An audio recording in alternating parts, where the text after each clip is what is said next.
Oh, hello everybody. We are the High Rollers, and we hope you're enjoying a lovely Pickaxe week. We're going to show you episode 1 of Altheya, the Dragon Empire, our brand new Dungeons and Dragons campaign that we've been doing. Huzzah! You can find us every Sunday at 5 p.m. over on our Twitch channel or YouTube, or in fact anywhere where a good podcast can be found. We'll see you soon and enjoy Pickaxe week. Bye-bye!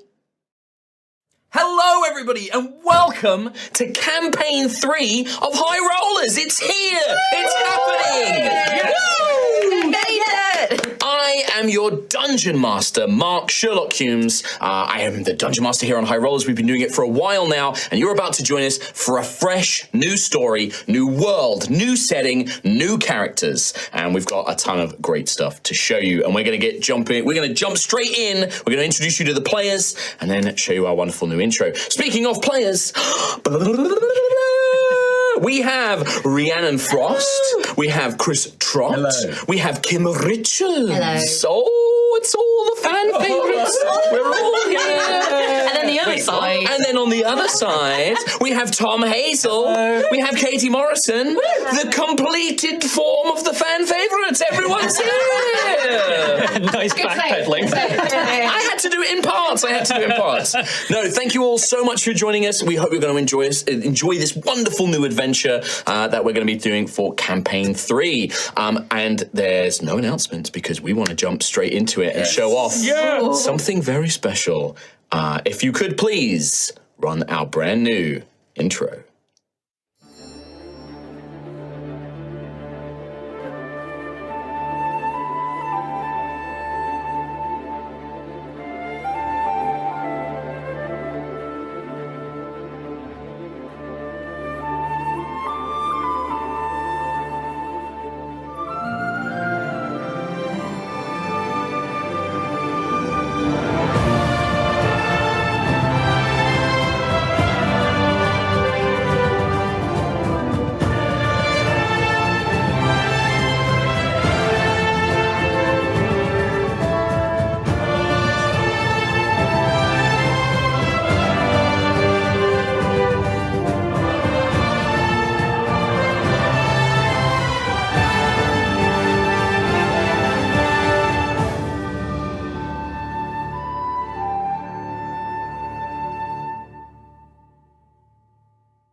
Altheya, a world reborn from ash and dust. A world surrounded by an eternity of war waged between the planar realms. A world of many people, places, cultures, and nations. A world of secrets. A world of stories. And in the Dragon Empire, stories can have great power. The ballad of a knight can stir the soul to courage. The tragedy of a tyrant can damn an entire nation. Some stories begin in grand places, upon a throne of obsidian carved by hands older than gods, or among the stars where the divine saints dwell. But this story begins in the humble village of Burnell. Nestled between the Obsidian Mountains and the Blades of the Empress, the North Vale of Cauldra is a bountiful land of sloping, forested hills and ripe vineyards nursed from the volcanic soil of the Red Dragon's province. Burnell sits at the edge of a swift, winding river and the lush, hilly forests of the valley. It is a trader's stop that has grown and swollen over the years as merchants and travelers long for a place to rest as they journey along the Imperial Highway. Today is the 8th day of Stormfall's mid-moon. It is a market day, and as the fortress of Pyrrhus, the great golden sun that brings warmth and light to Altheya, rises to begin her vigil over the world, before most others are even awake, some life stirs in this quiet village still. We see a small pond steaming ever so slightly in the morning mist. A water feature cascading down, carved from beautiful stone and painted in bright colours and intricate designs. With a long bench sitting along it, allowing travellers and locals to soak their feet in the warm geothermal springs. There's no pair of boots sat beside the bench this time, because a pair of black furred paws dangle close by. Kim, could you please tell us who you are playing and describe them for us, please? No pressure. No pressure. Why did I have to go first? Okay. So I am playing Gruffith, or Gruff for short, and he is a Leonin. He's a Leonin, but in this world they're called Wild Hearts. So you see before you a large, black-furred, but also speckled with white, lion-like creature. He's got beautiful white mane and facial hair that's incredibly curly. If you imagine like Chinese guardian lions, that kind of curls everywhere. He's dressed quite simply, very simple black and blue robes and wraps around him. But he does have a short cape of overlapping furs, hide and furs, kind of protect his shoulders. He's sat on this bench and he's got a little pipe that he's kind of puffing in the early morning air. And he's kind of humming tunelessly to himself. And next to him as well is a kind of crooked, gnarled staff, quite natural. And on the top of it is a green, flickering, illusory bird. It looks green, but it's quite long and sleek, a long beak. And he's just every now and again, he's just staring at it, and there's a very far off look in his eyes. Like he's physically here on this bench by this pond, but in his head, he's back thinking somewhere else. Gruff has been here for a while, kind of watching the sun, the fortress of Pyrrhus rising and cascading the light down upon the world. And looking out, you are just outside the wooden walls of Burnell, just down the hill, and you're kind of at this lovely kind of like little natural geothermal spring. It looks like a little hot spot that maybe locals come to sort of like rest there, soak their feet and enjoy the warm water. It's very shallow. It's like more of a pond, really. And you look out, and just in front of you, a little bit ways beyond the pond, you see a stone church, a little temple. Something that a local village would have. Nothing grand, stone effigies of some of the saints and of the great scions, Malia and Pyrrhus carved in the top with a little bell tower that still hasn't sounded yet as the sun begins to rise. There's patches of wildflowers dotted here and there, and behind the church you see forests beginning to spread out, rising up into the hills, and then the backdrop of these sleek, black, jagged mountains, all forming the back view that you can see behind you, beyond this church. And you're lost in thoughts, thinking of home, thinking about your birds, thinking about what the village may be up to, what your family may be up to, and just lost in this daze-like state. Something draws you out of it, though, as you begin to hear footsteps. You hear a kind of wooden thunk and a clunk, and a kind of scattering of feet, and then a sort of, as a zombie, almost in surprise, as you see that beside the church there is this tiny little stone cottage kind of attached to it, and you look up and see a little halfling wearing black and white robes, a little symbol of a crescent moon with a star sort of attached to it, he kind of looks up. He's got short, curly brown hair, very kind of traditional hobbit halfling. You kind of look to him, little mutton chops down the sides. He's maybe middle-aged, and he looks over to you and says, Oh, I'm so sorry. It's a bit early to see you. I thought normally I'm the earliest one up in the village. Hello there, hello. And he looks over to you and sort of calls out to you. Good morrow, Father. A fine morning here. Oh, yes, a very fine morning, yes.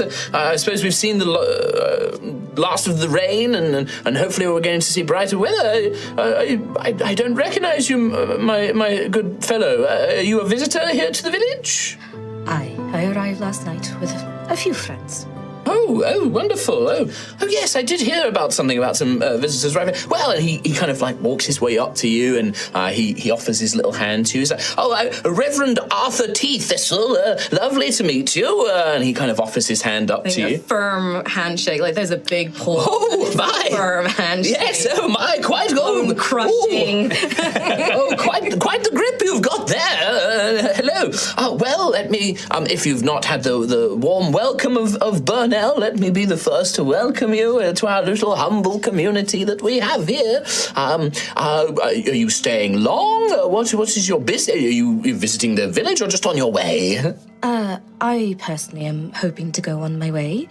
I only stayed here last night, needing a place because it's very dangerous to travel at night around here. Oh, yes. I mean, I've lived in the village my whole life. Maybe travelled off to Ashen Rest to the south once or twice for a little bit of business and to meet the high priest there, but nothing much. I'm sort of born and raised here, really. The roads and things like that, a bit too scary for me, I'm afraid. Just a humble little priest. But no, me and my wife, and he kind of gestures back. No, we've been here for a long time. Whatever.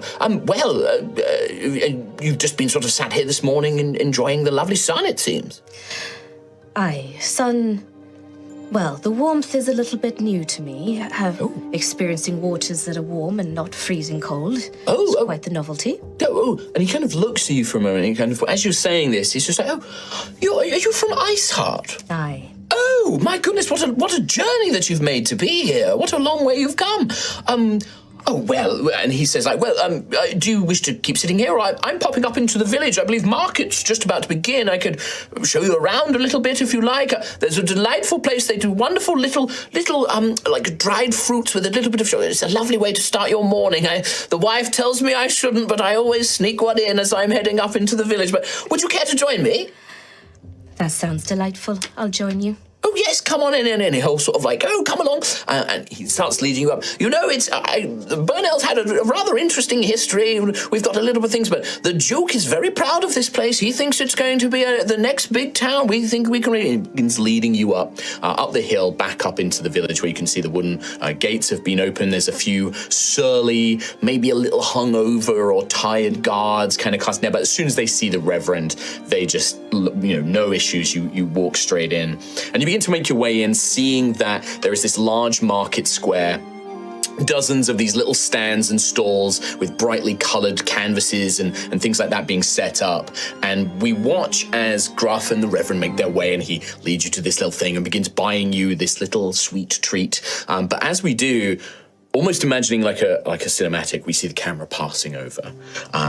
And as you make your way back up and the market's being set up, we see one of these little market stalls, really just a brightly coloured, very worn-looking blanket rolled out on the ground with a little wooden chair, like a stool, and an elderly dwarven woman, very old, and you can see that one of her legs is almost entirely turned to this, the skin underneath from her skirt below. You can see that the flesh has become this silvery metal, and you can see that there are all these kind of growths of metal coming out of her neck. They've been worked into spikes and chains and things like that, but she looks very elderly, and she's laying out these little stone carvings.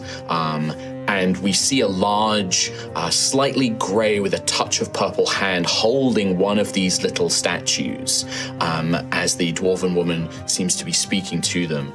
And Chris Trott, I would like you to tell us who you're playing and describe them to us, please.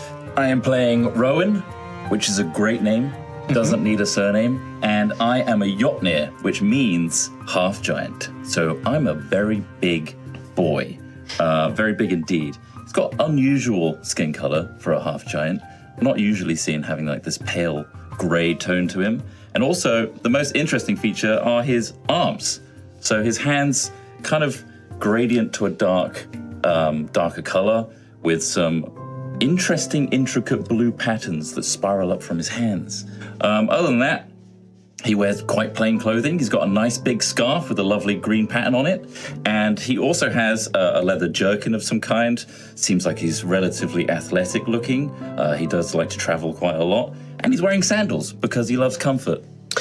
And we would see on his back as well this beautiful engraved instrument. Do you want to talk a little bit about that as well? Yes, the lute is extremely exquisite looking, almost like a masterpiece. It's just beautiful. It doesn't match Rowan's aesthetic in any way because he's quite simple looking. So it looks a little out of place, but either way, it draws attention, that's for sure. Great. Rowan, you've been traveling around and you woke up early this morning in the marketplace, began to explore, something that you do quite frequently, kind of wandering around, looking, listening. And as you did, you began to hear it.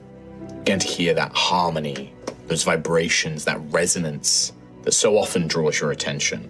And as you make your way and you pick up this little carved statue, there's a slight element of a feminine figure, a kind of warrior-like figure, sword, maybe one wing, but it's all kind of very subtle, keeping the natural shape of the stone and just delicately carving with these little details and carvings and runes. And as you hold it, you hear it. Like the song of a mother to a child, the song of growth, the song of molding and shaping and learning and teaching, all kind of merges together in this. And as you hold it, it just fills you. And the elderly dwarven was like, "Oh, do you like that one?" A single tear builds up in the corner of Rowan's eyes and spills down his grey cheek. "Oh, It's beautiful. Oh, thank you so much." It's telling... Sorry, 1 second. It's just telling me its story. Oh. Thank you. How much? Well, she looks at you curiously and sort of like, I normally sell them for a silver piece. A silver piece? Yes. For this masterpiece. Thank you so much. Oh, my masterpiece days are long behind me, kind young man. That's very sweet of you to say, but no, my hands, and you see as she hands up, 3 of her fingers have turned to that same silvery metal, and it's almost growing down her hand. And you can see there are almost patches on her neck which have the same thing. And she said, my hands don't work the way they used to, so I do what I can. And I disagree. The work you have here, you've chosen so well. It's very sweet of you, thank you. It really is beautiful. Thank you so much for introducing me to this. Oh, you're most welcome. Yes, there's a silver piece. And Silver piece. Are you are not from here? Are you traveling? Oh, I've made my way. I'm on a journey of my own, you see, much like this rock. Oh, Yes, this rock has gone on a long journey, it seems. Well, it's a day to the mines, I suppose. Yes, a journey. It must come with me. And she kind of holds out her hand. I wish to go on a long journey. I have much more to discover. Oh, yes, well. The Burnell seems exquisite. Oh, thank you. Yes, it's a quiet little town. She is still holding a hand out for her silver piece. Please excuse me. Oh, thank you. 1 silver. She'll take it from you. Mark that silver piece off. And she just says, you say you're traveling. Are you heading somewhere in particular? To the south, perhaps? Or Wherever the wind takes me. Oh, I see. You're a sort of wanderer. I imagine you've been to many places and have many tales to tell. I have many tales to tell, hence the lute. Forgive me, you are a musician. Yes, I'm more of a vessel. Oh, I consider myself a vessel for the stones as well. I know. Can I have a look at this one? Of course you can. Please. You know, I built many of the buildings around here. I cut the flagstones and I did. Oh yes, I've lived a long time. Just absorbed in awe and wonder. Yeah, and you look around outside of the market square, the buildings that kind of circle the market square here in Burnell are the richer, and for a village, they're very ornate and they look very well built and larger than you'd expect, and they have these solid stone ground levels and foundations cut from these perfectly carved, beautiful main cornerstones and things like that, with little details. And you can see that it's almost like little chiseled and engraved flowers and vines, and you can see little dragons and knights are carved into the stones themselves. Very subtle here and there, but beautiful work. Oh my. And she... Just a lot to take in. Oh, would you like to hear more about... Yes. Yes. And I go and find a stool. Yeah. You as you wander, and in fact you see that outside one of these beautiful buildings, an inn, you see that outside they've got a couple of probably for horses or for stable boys and things like that to sit on whilst the drakes are being brought in and mounted. There is a little stool, and you just are like, oh, I can just go borrow one of those. And you walk over, you pick up the stool, and as you do, our camera's going to pass from you as you begin making your way back to the old lady. And the camera now, as the door of the inn opens and we see maybe an innkeeper or a member of staff that works there, a halfling woman with sort of pink dyed hair that's all tied up in a bun, she opens the door and is sweeping some dirt out onto the street. But as it does, we kind of move in and we follow her as she closes the door. She sets the broom to the side and she begins making her way upstairs, picking up a few things here and there. Ready to do some cleaning. She makes her way up this beautiful coiled staircase, which is engraved to look like roses and thorns and things like that. And as she does, she begins making her way down a long, beautiful, very lavish, very rich, dark wood corridor with these red, dark drapes. And as she does, we pass one of these doors and we face through it. What we see is a robed figure, like a friar or a monk, holding back his hands, or their hands maybe, still obscured by these thick robes, but holding back this long black hair. And then behind that, the person with the hair is knelt down in front of an altar, a beautiful altar with maybe white stone or ivory or bone engraved figures of a very regal looking man sat on a throne, and the throne is made of bones, and there are these red gemstones built into it. And Ree, could you please tell us who you're playing and describe your character? So I am playing Ophelia de la Rosa, Sister Ophelia de la Rosa of the House of Blood. And Ophelia is knelt on the floor in front of this altar in her crimson red ceremonial dress with dark metal armor intricately put together on the top. She has these really intense spiked boots that come up to her beyond her knees, this chest plate which has got bones and sort of wings and scales sort of chiseled into the surface. And she has very sort of pale greyish skin with pointy ears, and she's knelt down, very, very straight, very well postured, and she's looking intently ahead at this altar as she dips a little horsehair brush in the table in front of her into a little pot of red crimson face paint. And she has her eyes closed and she is just slathering this paint across her eyes, across her forehead, just below her eyes. And she does it with such precision, like she knows she's done this hundreds of thousands of times. She can do it with her eyes closed. She knows exactly the motions, exactly how to do it. And she's just humming to herself in a monotonous tone. And she does it. And then these words come out. For the house we pray. In their name we surrender. Our bodies, our binds, our devotion, our deliverance. Their will be done by hands unfaltering, their mission shared by hearts united. Flesh for the mortal, blood for the eternal, in his grace. And she puts the brush down in the pot. When you put the... Excuse me. We didn't hear that. When the brush returns to the pot, you feel the robed hands finish their work braiding, finishing your hair in the traditional style, as is always done, perfectly. Percival's hands never faltering even once, as they have never done since they have been in your service. Silently, they step back, giving you plenty of space to stand, their head bowed, waiting for your next command. And you find that, yes, it is, the morning sun is now rising. You can hear the sounds of the village, this market coming to life, and you hear the sounds of people. You hear the chatter of village life. You hear distant conversation. You can hear the clattering of people within the inn, maybe. being served their breakfast and things like that. Thank you, Percival. I suppose today we should venture down into the village, maybe try and learn some more about what these people do here. Ever silent, Percival just stands in adoration and reverence. There comes a knock at the door. Oh, hello, come in.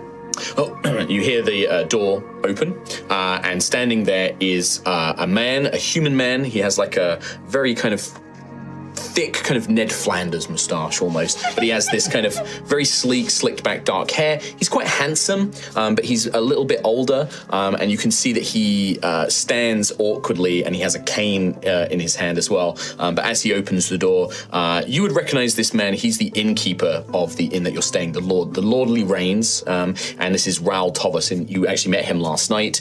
He served you your room and made sure you had everything you need, and he is just like, I'm so sorry to disturb you. It's Sister Ophelia, wasn't it? That's correct, yes, thank you. I wanted to see if you needed anything, but also, as I understand, you're visiting here in the village in Burnell. Yes, we are. Well, I thought I have some rounds to do at the market. We have to pick up some supplies. I thought I would offer to take you around and introduce you to people, or tell you a bit about the village if that is something of it that interests you. That's very kind. Thank you very much. Well, it's the least I can do. Your story was very interesting. What you told me about where you're from, I'm just very curious to learn more about you, and I thought that this would be a good opportunity to show you more about Caldera and our village. Oh, and you. I'd love to learn more about what you do here, and obviously you're slaving away behind that desk. There must be more to this than meets the eye, I'm sure. Oh, well, I mean, I very much, and he kind of taps his leg. I'm afraid I don't do much of the manual labor these days. We have staff that we employ here, but no, I mainly speak with guests such as yourself, make sure they have everything they need. I make deals with people in the town and the city, make sure we have our supplies. My job is very uninteresting, I'm afraid. But it is a quiet life, which is very different to my old one, which is nice. That's okay. Jobs are very unusual things where I'm from. Really, I'm curious to learn more. Is your friend, companion, and he gestures to Percival, black friar robes, just stood. No face visible, no hands visible, just this dark shape. And he just is everything all right? This is Percival. He is my most trusted assistant. I see. Well, I hope you enjoyed your stay, Percival. Silence. But Raoul will say, well, come with me, and then he'll say, I'll gesture around. It's market day, so it's quite busy, but you often meet locals. They come in from the farms and various places, and we trade goods and things like that, just things that the village needs. We have a few traders that come by, but it should be a fairly quiet one. But I can introduce you to a few people and show you around if that's something that interests you. Oh, it sounds wonderful. Thank you very much. Yes, of course. She has a smile and flashes a little pointy tooth, just. I'm going to rolls. He almost, that has no effect. Like there's just no reaction to that. He just sort of like nods his head. He turns and walking with a very clear limp. You can see he kind of leads you down. He heads down the stairs, and if you follow, you and Percival make your way out of the inn. Come, Percival. He follows in behind you. You make your way around. Raoul will sort of engage you in a little light conversation, the kind of, typical stuff that you might do. He points out various things. He gestures to a couple of places around the town, points out. You do see some of the figures that you maybe saw last night when you arrived. You see he points out the reverend, the local priest of the faith here, speaking to what appears to be the wild heart, the large lion-like wild heart that you saw briefly. But it's very passing as you guys make your way around. Just idle chit-chat as you go about the business, and he begins showing you around the marketplace. As you do, you pass a little stone cottage tucked right at the side of the city's wooden walls. And it has like an elaborate garden attached to this little stone cottage. It's maybe big enough for like 3 or 4 people, the house, but the garden's quite expansive. Flower beds and little vegetable patches, and even a couple of trees, including an orange tree, which is just beginning to like properly blossom, and you can see the little oranges beginning to grow, and this beautiful citrus scent fills the air. And as you pass, Raoul takes you on, but the camera is going to stay with that garden garden as it begins to pan around. And we see this lovely little orange tree. And as the sun is rising and casting shadows, we see the shadow, the silhouette of a little figure. And we begin to hear a voice, almost as if talking to herself. And as we kind of round the tree, now seeing the market square framed behind it, we see all the flowers and the bushes. And Katie, would you like to tell us who you're playing and describe your character? Yes, so I am playing Daisy Thistleheart. She is probably about 5'2". She's sitting under the tree with a little notebook, and she's sort of dressed, think like cottagecore, hobbitcore vibes. Hobbitcore Halloween is what we kind of called it. She's got a black bodice, like a corseted bodice with some orange ribbons tying it on the shoulders, and floral embroidery all over it. And then sort of a burnt orange long skirt and some little brown boots and frilly socks. She's got big, beautiful, bouncy ringlet curls, blonde, that goes down to about mid-back level for her. And yeah, she's just sitting there with a little notebook, and appears to be sort of doodling in it. She's drawing. And as you are doodling, the sketch kind of coming to life, and your nostrils full of the scent of that little citrus as the orange tree's growing, the wildflowers around you. You can hear the sounds of the bustling market beginning to come to life as people are waking up and joining in. But you also hear another voice, a voice you're very familiar with, as you hear a little one. Wasn't that music last night wonderful? It was really unusual, actually. I don't think I've heard anyone make a song about, what was it? Pebbles. He said it was about pebbles. He did seem a rather strange sort. Yes, but I think he's quite friendly, though. He seemed nice. Many of the people here do seem that way, yes. I do wish that there had been some lyrics for us to learn, but perhaps we can think of some. Maybe I could give him some advice. Maybe we could write something and give it to him and see if he likes it. And then next time he performs it, maybe he can put the lyrics into it. Well, you might need to take care of that. I've never thought of lyrics myself before. We were always taught them. Songs about pebbles. I'll have a think. What rhymes with pebble? I'll think on it. I'll get back to you. It will happen. I know. And you just hear a kind of like little, you sense delight and mirth and this kind of amusement within you. And as you do, but then you do hear your friend kind of say like, oh, I think someone is approaching. And you hear the door of the cottage, of which the garden you have just sort of let yourself into and sat behind the tree, because it was a lovely little spot. And you hear the door of the cottage open. You hear a woman's voice. All right. Okay, Mum. Yes, I know. Just look after Dad. Like, you'll be fine. I'll be back soon, all right? I just need to go and check on things. And she shuts the door, and then you hear some footsteps, like almost like kind of making their way, and then just dead stop. And you look over, and stood outside the cottage, kind of looking into the garden, is a broad shoulders, quite strong, athletic physique, human woman. She's got brown hair. She's probably in like her middle, like kind of early 40s. There's maybe a little touch of grey, just a streak in it. It's all tied up into like a tight bun. And you can see that she's got a big, heavy, like burlap cloth sack over her shoulders. And she looks over and she's like, that's my garden, you know. I don't mind you sitting it. You've not stood on anything, have you? You just see Daisy in her book. Sorry. I mean, it's just it was such a pretty garden, so I thought I'd do my little morning doodle here. I promise I didn't step on any flowers. I didn't. Okay. I would never do that. All right, that's fine. Hey, as long as you didn't ruin anything, that's fine. I drew one. Look. And she'll show the doodle. So you like move up and like kind of show. She kind of looks at him and is like, you're really good. Did you have a friend here? I heard you talking to somebody. So they left. Yeah. Sure. Okay.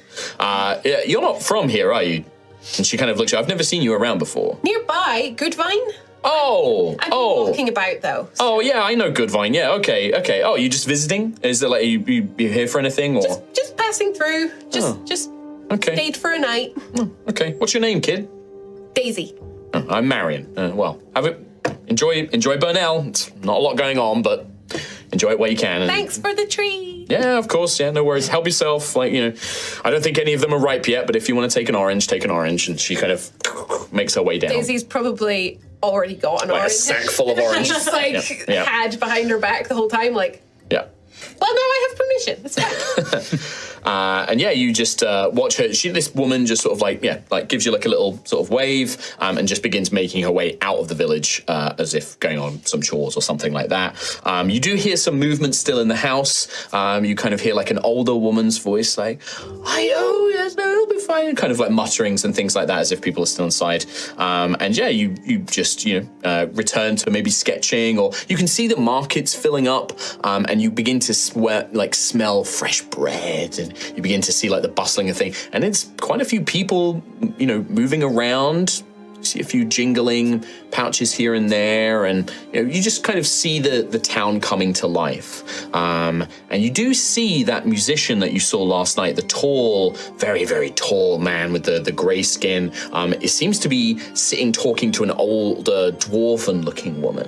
And you remember your friend sort of talking about the music, and you see the market square in front of you kind of thing. But as you do, we kind of follow that woman that had come out and was speaking to you, Marion.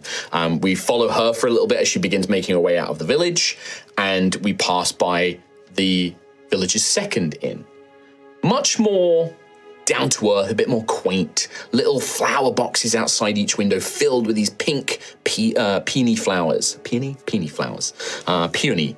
And you see very rustic little approach, and you can see it's already busy. Downstairs appears to have like a tavern. There are tables, people are getting breakfast, staff are rushing around, and we move upstairs into a set of bedrooms.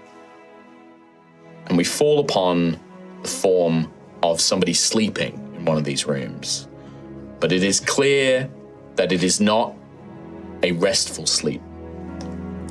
Their eyes flick and flutter beneath their eyelids. Sweat pours down their face. Their body twitches. Tom, can you tell us who you're playing and describe your character for us, please? I am so nervous.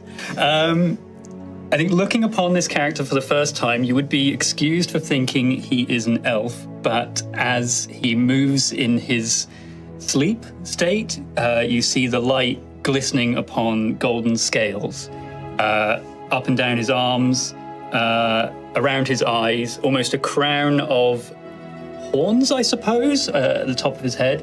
I suppose you would see... Is he wearing his usual uniform now? Sure. He's got quite simple grey-brown sort of clothing, but accented slightly with golden sashes, some golden sigils across tabards and things like that. And he also has a big gold tail too. Should have mentioned that one. That's a big giveaway. But that's under the cover right now. Sure. You can't see it. Maybe as he twitches and the cover twists, we see a glimpse of the tail snaking out very briefly. And do I wake up? Am I? What's happening to me? You're already surprising me. When Xanthias came to bed, you collapsed. Not even so tired and exhausted, not even undressing, just falling into this bed, a moment of safety, a moment of rest and recuperation from your hasty and exhausting flight from the city. You are in a room surrounded by a dark void. You can see no walls, but it feels claustrophobic and tight. There is a wooden pedestal, well made and decorated with engravings and gold inlays, and it stands in the center of this room, lit by an unseen source of light, the only light in this place. Atop the pedestal is something covered in a velvet cloth, and the darkness, almost like walls closing in, is whispering, laughing. You begin to see faces and teeth and eyes in that darkness. Oh no.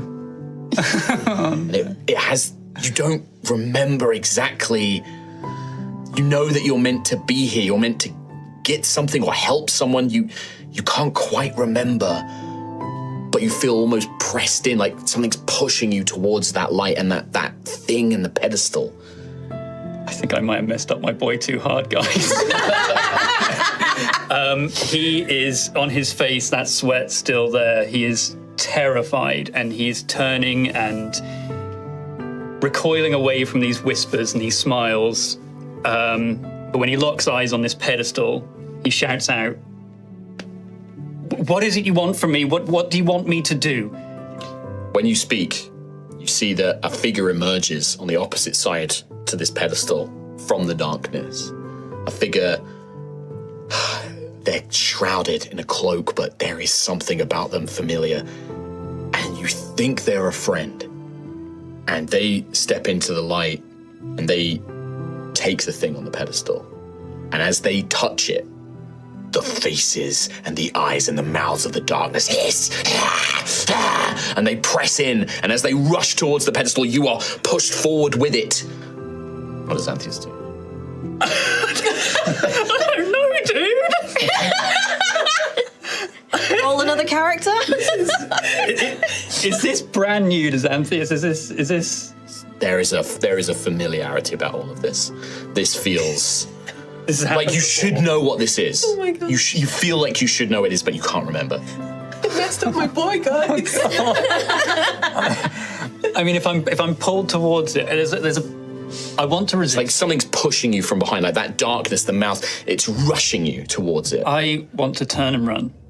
You turn to run, and as you do, the mouths almost like sink and bite and push you around, and then suddenly you are at that pedestal, and the darkness is crawling over you, and you can see this figure, this friend. You know they're a friend, and are they the one you came here to help? Is this the thing you're meant to find? And they're holding it, and you see that the darkness and the mouths are doing the same thing to them, and they're shrieking in pain, and they're holding out this object.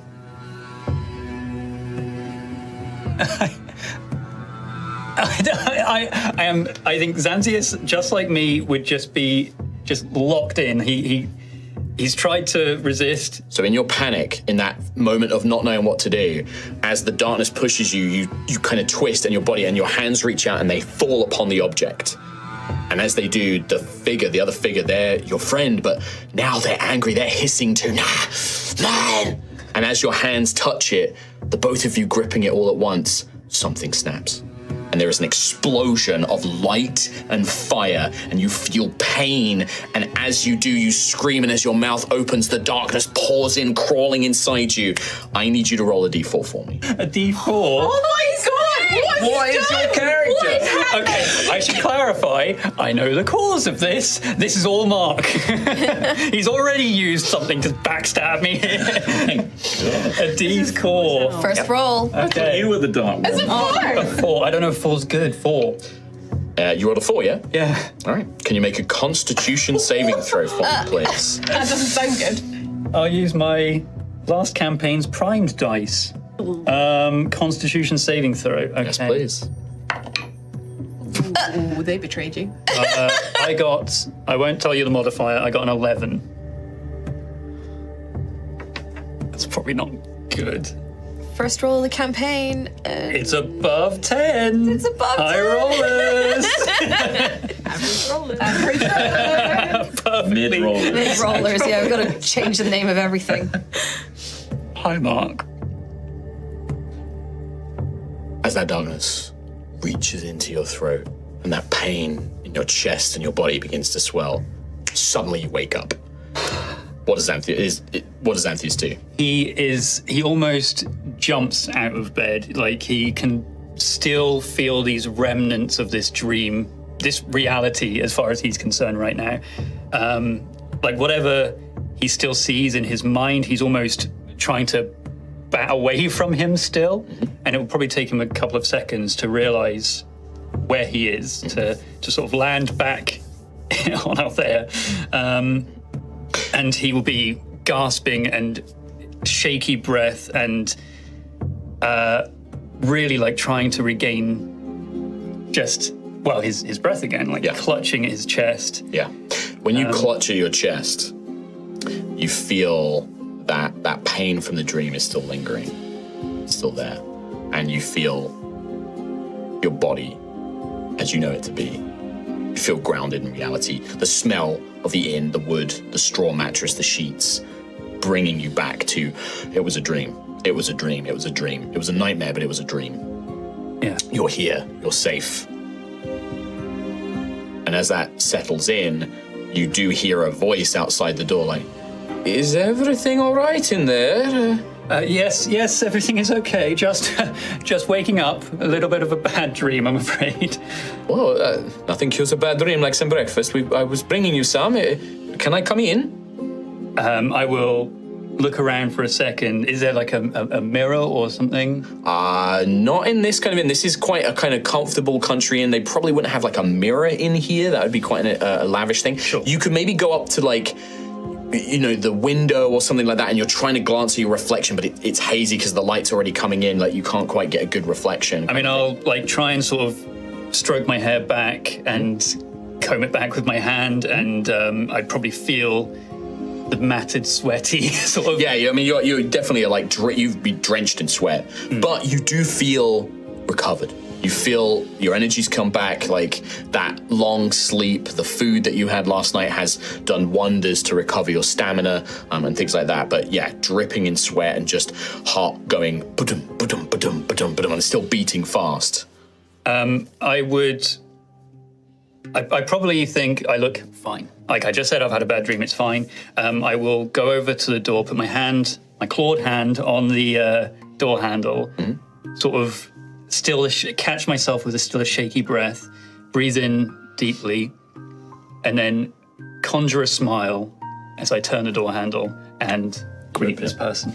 Yeah, and the person stood in the doorway is Adriana Peony, the innkeeper that you met last night, that fed you and gave you the room, that you arrived with the Wild Heart, the Lion Wild Heart, who helped you arrive here, that like found you on the road, and she looks at you and she's carrying like a plate, and she has like a very simple kind of like porridge with a little bit of honey and syrup, maybe like a glass of like a kind of almost like frothy looking milk or something like that. And she's like, I just brought you something simple. Is that all right? That's more than enough. Thank you so much. Of course. You're just, I heard a bit of a commotion in there. Is everything okay? Oh, no, totally fine. Long journey, traveling from the city. It was just a very restful, deep sleep. Yes, you were very tired when you and your friend arrived. I could see that. But almost passed out at the table with the rest. I'm glad that you're feeling better. You see this woman, Adriana, she is another wild heart, but she has more like a deer kind of quality to her. She has like the little freckles, kind of like the speckling, almost like a deer motif, that brown sort of brown and creamy kind of like coloring to her like face and skin. There is like a little pair of like antlers, like little kind of stubby deer kind of horns and antlers, and you can see like a little bushy tail. She's more humanoid though, like unlike the lion man that you encountered last night, some wild hearts, very much like Dragonborn like yourself, some appear more humanoid, some appear more animalistic, in the same way that Dragonborn can either appear draconic or they can appear more humanoid. She has that more humanoid look, and she's like, well, when you finish this, your friend who came with you, they went out into the village. I think they're probably out in the market by now or nearby. But it's market day. There's many people here. You can, wonderful. If you need supplies and things like that, I think that you should maybe head in there, but no rush, no pressure. I would be more than happy to meet up with Gruffith again and start a new day. Yes, well, enjoy your breakfast. Thank you very much. Of course. We'll be downstairs if you need anything. And as we do, you probably sit down. I imagine you kind of have something to eat. Again, still quite hungry. Like it's been a while since you've managed to have this much food, and you don't know if you're going to get more. When the door closes, some of that visage drops a little bit and just slowly tries to stomach this meal before deciding to leave. And I would try to seek out Gruff. Yeah, in fact, we stay with Xanthias, and we follow Xanthias as you make your way into town. And this is about the point where, because you'd gotten up so early, Gruff, and the Reverend kind of brought you up here, it was, you were sat out there for a long time. This is the point where all of you are now within this market space, and you begin to kind of catch each other. You catch glimpses of each other. Daisy, you see the large Yotnir that was playing the beautiful music last night in the town and seemed very friendly. You actually catch sight of the big lion man that you encountered, and you think you recognize the Dragonborn that was in the inn as well. People that you briefly just in passing saw, and you begin to see each other as the market of Burnell comes to life. There are people selling local goods, traders, food, produce, all of this kind of stuff in this lovely little haphazard, scattered, labyrinthian market in the middle of this big village. You can see the larger, taller buildings, the Lordly Rains Inn, the Peony Post, kind of like these central buildings like really seem to draw like the town around them, as if the town almost sprung up around them almost. You can see the wooden walls on the outer skirts. There are a few cottages, maybe a few more sort of brick and mortar stores that have kind of like been built around it as well, all with like thatched roofs or tiled roofs painted in bright colors. And everywhere you look, hanging from the buildings or attached on flags to the wooden walls, you see the colors, the heraldry of this region. Now, for most of you would be familiar that a region of a province, the empire divided into these provinces, but each province has these different regions where the different dragon hosts and families kind of rule, and they all have these different colors and symbols. And this one is a gray and orange, and it seems to have the symbol of a mountain peak that is on fire, like a kind of like fiery symbol around a mountain peak, and split into gray and orange, divided in halves, basically. And you see those kind of fluttering everywhere. And it's very common for a region to display their local nobles, their duke or duchess's heraldry and colors. Not that any of you, except for maybe Daisy, would know exactly who that is for this region. Would that be something Daisy would know and care about? I think she would know about it. Mm-hmm. She wouldn't necessarily be like, she doesn't super care. She cares about like it enough to be like, I respect the person in charge, but I'm not like overly, I don't need to look up their life story. Their history and things. So you would know the name of the current kind of like... Yeah, so in that case, you know that Burnell sits in North Vale, which is the region, and that North Vale is basically the Duke is Duke Ignarius, a red dragon who is the Duke here, and his family, his host. And yeah, you begin to kind of see each other from across the marketplace. And you all have your places. Gruff, you're still with the Reverend. He's probably kind of like going around, he's meeting locals. He's doing what the local priest would do. He's coming up, oh, how are you, my dear? Are you well? Do you need anything? Oh, yes, but scions and saints, bless you. And he's kind of going around. This is my new friend, Gruff. He's lovely, isn't he? Very tall, very strong. He's kind of introducing you as you kind of go around. And I think as that's happening, like Gruff is very, like, he doesn't say a lot. Like, he's polite and he's enjoying it and he's receptive, but he's just a very much like firm nod, firm handshake, very few words, as he's being, paraded around and getting to know everyone. I think as well, like, he would be trying to disentangle him. The closer they get to the Peony Post, which is the inn we've been staying at, the closer we get to it, the more he's trying to untangle himself from the Reverend, because he's got Xanthius in his mind, and he's like trying to go back and like check on Xanthius. How obvious is Gruff being in this attempt? Not very. He's very awkward about it. Like, he's trying to be very polite, especially because you have reverence for the Reverend. So he's trying to be like, I don't want to be a bother. I don't want to take up all your time. No, you're not being a bother at all, Gruff. Oh, look, it's Sarah. Hello, Sarah. Good morning. Hello, Reverend. Who's this tall, handsome fella? And it's just like, oh, this is my new friend, Gruff. Can you give me it's going to sound weird, but can you make an intimidation check? Not because you're trying to be scary, but this is intimidation. I like the idea that it's also like being confident and like kind of taking a strong step and, imposing like something that you want to say to somebody in a more sort of forceful manner. Or you can make a persuasion check if you think that you're being a bit more sort of like, oh no, I don't want to be you're almost kind of like being pleading. So it's up to you which way you want to do. I think knowing Gruff, it would be more intimidation, not in an aggressive way, but just in a very please, I need to be going. Trying to be like. Yeah. That is a 16. 16. I'm going to roll an insight check to see if the Reverend picks up on the fact that you kind of want to have other things that you want to do. Okay, so like as you do, and he introduces this last lady, Sarah. She appears to be a, let's see here, she would probably be a another halfling, we'll say. She's like a little halfling old sort of granny, and sort of like, she's got a little carrot, vegetable stand that she's selling to locals from. And as you're kind of talking, and as you introduce, but you kind of make that like, no, Reverend, please. And he's like, oh, I'm so sorry. I get carried away, chattering away. No, you go about your business, my good man. It's lovely to meet you. Scions on Saint, bless your day. They're wonderful, wonderful. And if you ever need anything, please come down to the church. We are always open for prayer, advice, whatever you need, my good man, whatever you need. Thank you, Reverend. Thank you for your warm welcome, but I have a ward I need to go and check on. Oh, yes, I don't want to keep you from such important duties. No, indeed. Well, saints and scions be with you. Saints and scions be with you. Yes, very good. And yeah, you begin making your way, and as you do see Xanthias probably at that point coming out, but we're going to... Oh, no, so no, I don't want. I just want to kind of make sure everyone I want to get everyone else in. Let everyone else, yeah. Yeah. So yeah, Ophelia, you are out with Raoul, and he's taking you around. He's kind of pointing out various places. He points out the other inns. He points out some of the local traders. But he'll turn around to you as you're walking and say, "So, Sister Ophelia, if I can, what exactly? Why did you come here to this village? Why are you here in Caldra?" It's my great calling. I've been summoned here by those in higher stead than myself to complete a task on their behalf. Oh, that almost sounds like a knightly duty. What we would have here, our superiors, I suppose, our nobles, the dragons. Sometimes people request tests to become knights or reeves or marshals and things like that, authorities to go and do service. It sounds quite similar to that. It's quite an important duty. You could say so. Mine would be more diplomatic, I suppose. Ah, I see. Are you a pious man?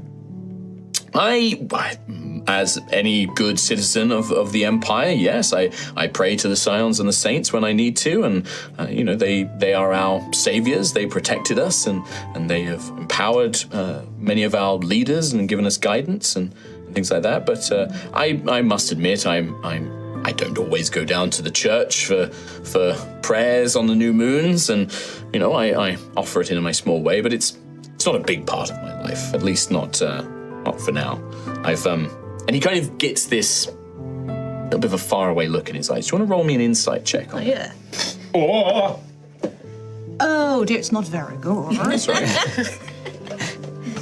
Can I just say it was really weird that I rolled actually quite well on that? Yeah. Continue, but it won't. No. With an 11, yeah, you see he gets this faraway look in his eyes. He's just like, sometimes I do wonder how much the Scions and the Saints look down upon us. And there's like this kind of hint, but it's hard to like glance exactly what that might mean. There could be another path if you wish to take it.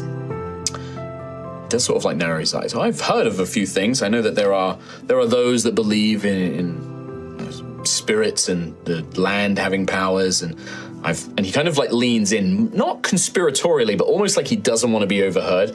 And I've heard that there are some who claim to receive divine gifts from the Dragon Empress now that she's gone, and he does make like an imperial gesture, like he puts his hand over his heart and nods his head. But I know that the church and the faith, the priests of the Scions don't like us talking about that too much. But do you have a faith? Are you a faithful person, a person of belief? Oh yes, I pray to the Grave Father. Grave Father? Some deity in your lands? I've never heard of this entity or this figure. Oh, he blessed the mortals with magic long, long, long ago. And those that believe in his teachings, they are welcomed into his immortal kingdom. With gifts of power, wealth, happiness. You please forgive me. This is you are taken somewhere else when you die, when you pass? Well, we can be. Some are reborn, shall we say? Well, when you say that, he's like, that is our belief, that when we pass, we are if we are not worthy, we are reborn to live a new life. But in your case, people who are mainly reborn have physical remanifestation of the physical form. Your lands are strange. I'm fascinated, but this is quite a lot. I mean, how very interesting. And he sort of like leans in, but he does starts getting nervous, even with like, you don't need to roll an insights check, that like, this is a topic that like, he's willing to learn more about, but like, he's glancing around, he's like looking like, who's listening, and he looks and he sees where the Reverend is, and he's like, oh, and he kind of diverts you maybe in a slightly different path, taking you away from the Reverend almost. But he does he seems to be interested in a way, but is curious. Well, what does this, from the nature of the name Grave Father, there sounds like there is some element of death, and you say that as you pass, like, what about soldiers and war? How is that? Well, war and soldiers, they are mere tools, I suppose, in our faith, and those tools are created by those who have passed before us, so that those that come afterwards can live a more peaceful and prosperous life. Frowns, especially when you said like soldiers are tools. It's definitely almost not angry, but like he kind of frowns his head. But then as you keep going, he's like, "What do you mean? So, do you not have like soldiers in your life? You said they are tools. Do you create them with magic or some such?" Well, they are repurposed, shall we say? Oh no! So, No! as I was saying previously, so we live a peaceful and prosperous life, so the ones that come after us may live the same. It's living a life of toil does not come to the mortal being. Do people not work? Do they not work? Oh, people that breathe and live do not work. That's not our fate. Very intrigued. As you continue having this conversation with Raoul, as you make your way around the marketplace, is there anywhere you want to go to as you're having this conversation? Is there anything that takes your interest, or are you looking for anything in particular? I think Ophelia would just be glancing around at the market stall, looking at all the, just getting a feel for like all the vibrancy, the life, getting a feel for like the type of people that live in this village. Yeah, and I think as you're doing that, you definitely notice here, especially as you have this conversation about toil and life and strife and things like that, everywhere you look there, you begin to see people, not in the marketplace, but they're like saying goodbye and heading off somewhere, and you see that they carry picks. Living people carrying picks is a very strange sight for you. Dressed in like ragged clothing. There's that word again. You see people selling fruits and vegetables and crops and things of the land, but they look tired and weary and dirty. And again, that's not something you're very used to at all. But then something that you are used to catches your eye, and you see that there is this kind of very beautiful tent in rich purples and golds and silvers, and it's kind of got this lovely little frame to it, and a little beautiful table set out in front of it, and there is this elven woman. Kind of rare to see, but not so rare as that you would not know that they are an elf. They look quite young for an elf, and they're smiling, and they have this beautiful array of clothing. Like, it looks like the handmade clothing, but it is beautifully done from these lovely rich fabrics and things, and she's sort of looking around, and occasionally people come up and they buy like a cloak or a hat or things like that, but you can see just behind, inside the tent, racks of dresses and tunics and tabards and things like that. And she definitely seems to be not as busy as everybody else, but it definitely that beautiful, and you can see almost like little, not gemstones, but maybe like little sparkling stones and things like that. Nothing truly valuable, but like little elements of that woven in and things like that. His eyes widen and she sort of glides across to have a quick look. Sure. Glides. Yeah. Your word choice today. So we're clear, you're not literally gliding. Wouldn't should have passed her. She's heavily armoured, but she walks surprisingly lightly. Yeah, like like a every dancer. step is pre-planned immaculately. So graceful. Like a cat, Yeah. retracing its paw prints. behind Ophelia and trailing behind Raoul as well is Percival, who does almost look like they're gliding because their robes just fall straight to the ground. They're picking up dirt and things like that, but they're like a shadow, like a shadow has come to life and it's just like moving around. You just figured something out? You just Yeah. Yeah, you got there. As you begin making your way, Ophelia, you move over to the beautiful clothing stand. Oh, Yeah, I just and you do clicked that. in his head. We'll come back to everybody in a minute. Rowan. What the fuck? No. Yeah, listen. I just stabbed my hand on 2d4s. Oh, caltrops. Rowan, it's up to you. Like, you could still be talking to the lovely older dwarven woman. You would have learnt that her name, this older dwarven stonesmith, is Gabrilla. Gabrilla Tintoes. Good name. Nice. That's a really good name. Tintoes. Gabrilla Tintoes. Gabrilla Tintoes. You could still be talking to Gabrilla if you'd like to, but also you could have gotten up and wandered around. She probably...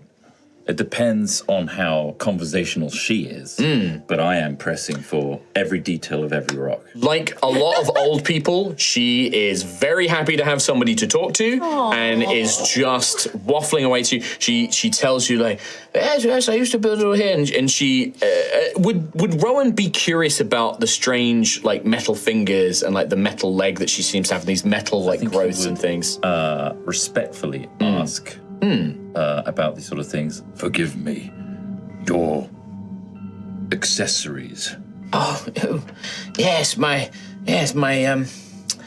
condition. It is a thing that affects all dwarves. Condition, I'm so sorry. Yes, no, normally I'm sure in your travels you've encountered many dwarves, and there you may see piercings and decorations I and thought things. they were accessories. Oh, they are grown from us, and in the young, yes, in the young we shape them to be beautiful accessories. I once and she gestures my feet. I would decorate them to almost be like beautiful spirals and ringlets and anklets, all growing out of my legs. Wonderful. And I was, in a time of youth, I would hike up my skirts and dance a little jig and show them off, and they would glitter in the I sun. can picture that. It was very sweet. But as we grow older, they begin to appear in other places, and then as we reach our final years, as I have come to be, our bodies become taken over by the substance that is within us. In my case, tin, as my name suggests. Rowan's welling up. But and eventually my body will become the whole matter, and I will pass. You become the rock. Metal, rock. In some dwarves, for those that we believe have a great destiny, they can be almost made of rubies or diamonds or gold or adamantine, mithril. Our greatest heroes, our greatest knights, they have had great destinies, and they will eventually become matters of this material. What glorious purpose. Yes, indeed. I see no finer way to end. Oh, that is very sweet. I want to be. Can I do that? But I've never heard of a non-dwarf with the condition. With some call it a curse, others a gift. Oh, no. It depends, I suppose. Gift. Yes, it can be. I am just common tin, nothing special. Tin is important. Oh, that's very sweet of you to say. I know it is. You are a very kind man. I don't know what tin is. Oh, there it It is. is a metal, a common metal, Right. found in many places. So It looks wonderful. Oh, thank you. It is. I've always found it very pretty. It catches the light very nice. But yes, so one day, not too long now, I think perhaps a few more years or months, I don't know, but my condition spreads rapidly. And you will live forever. Oh, well, yes, I will be reborn as the scions and saints have told us, and my body will be used to help my family. And they will, perhaps I will be sold to be crafted into things, or if they have enough, they will make a statue of me to remember me. As she says statue, Rowan's eyes look concerned, and then he starts looking at the statue that he bought for a silver, and he starts pointing at it. Was this a person? No. Okay. No. That would be Oh, this rock is much like the stone that makes the foundations here. It is from the mine, Blackrock Mine, just up in the mountains. Okay. Good. Well, you have been very sweet to talk to me for so long, but you have The adventures. stool is buckling. You can hear the squeaking of the stool. I've taken up too much. The youth should not be wasted sitting with the. Go I could sit explore. here for days. I think you could, but you shouldn't. Go. I have things to sell. Send customers to speak with. Yes, I'm in the way of customers. My apologies. Go. Enjoy yourself. Please. And she like. It's been Oh, cool. You're very big. so much. Yeah, and she ran into Your time. Your And you get that, you hug someone and they're very frail and they're very delicate and you can just tell. Feel the tin at all? Yeah, you would, yeah. Like, because there's parts of it, like, growing out of, like, her shoulders and her necks. Like, you can see what probably when she was younger would have been worked into something she's just let grow and, like, it's kind of jagged. Yeah. And, like, you can see, like, her hand it's beginning to spread all down her arm and, like, there's patches of her neck. And it probably internally, if what she said and that they do eventually all become an entire thing, like, it's probably their internal organs. Like, she's, based on what she said, you don't think she's probably got long. I like tin. It's just sort of like, And I like you. that's your face. What would It's precious. would Rowan fancy going anywhere, or like as he kind of stands up, or like you do catch sight of people? So you see Daisy, you see some of the other people wandering around, you see pretty much everybody that you saw in the inn last night. If he catches sight of anyone, he's doing a big wave. Sure. Very happy. Sure. And he's showing the rock statue that he's got, pointing at it. Look. Can I go over? Absolutely. I would probably go over with my book, having just had my thoughts about lyrics and things, and go over and go, oh, is that the pebble? The pebble. The one you this sang is, about? This is Gabriella's statue. Do you have the pebble? What pebble? The pebbles you sang about last night? No, the pebbles wished to remain. Oh. I carry their story with me, but they do not come with me. Sometimes they wish to come with me, like this. But the pebbles wish to stay in Azar. Did you talk to the pebble? The pebbles speak to me. What do they sound like? They sound like this. When I get my lute out. And I pluck the lowest note on the strings, and it starts to resonate with a certain tone that takes a life of its own. And it just sounds very peaceful, like an ambient tone. Daisy is gonna grab him by the arm and pull him off to the side Okay. and sit down cross-legged and pull him to sit down.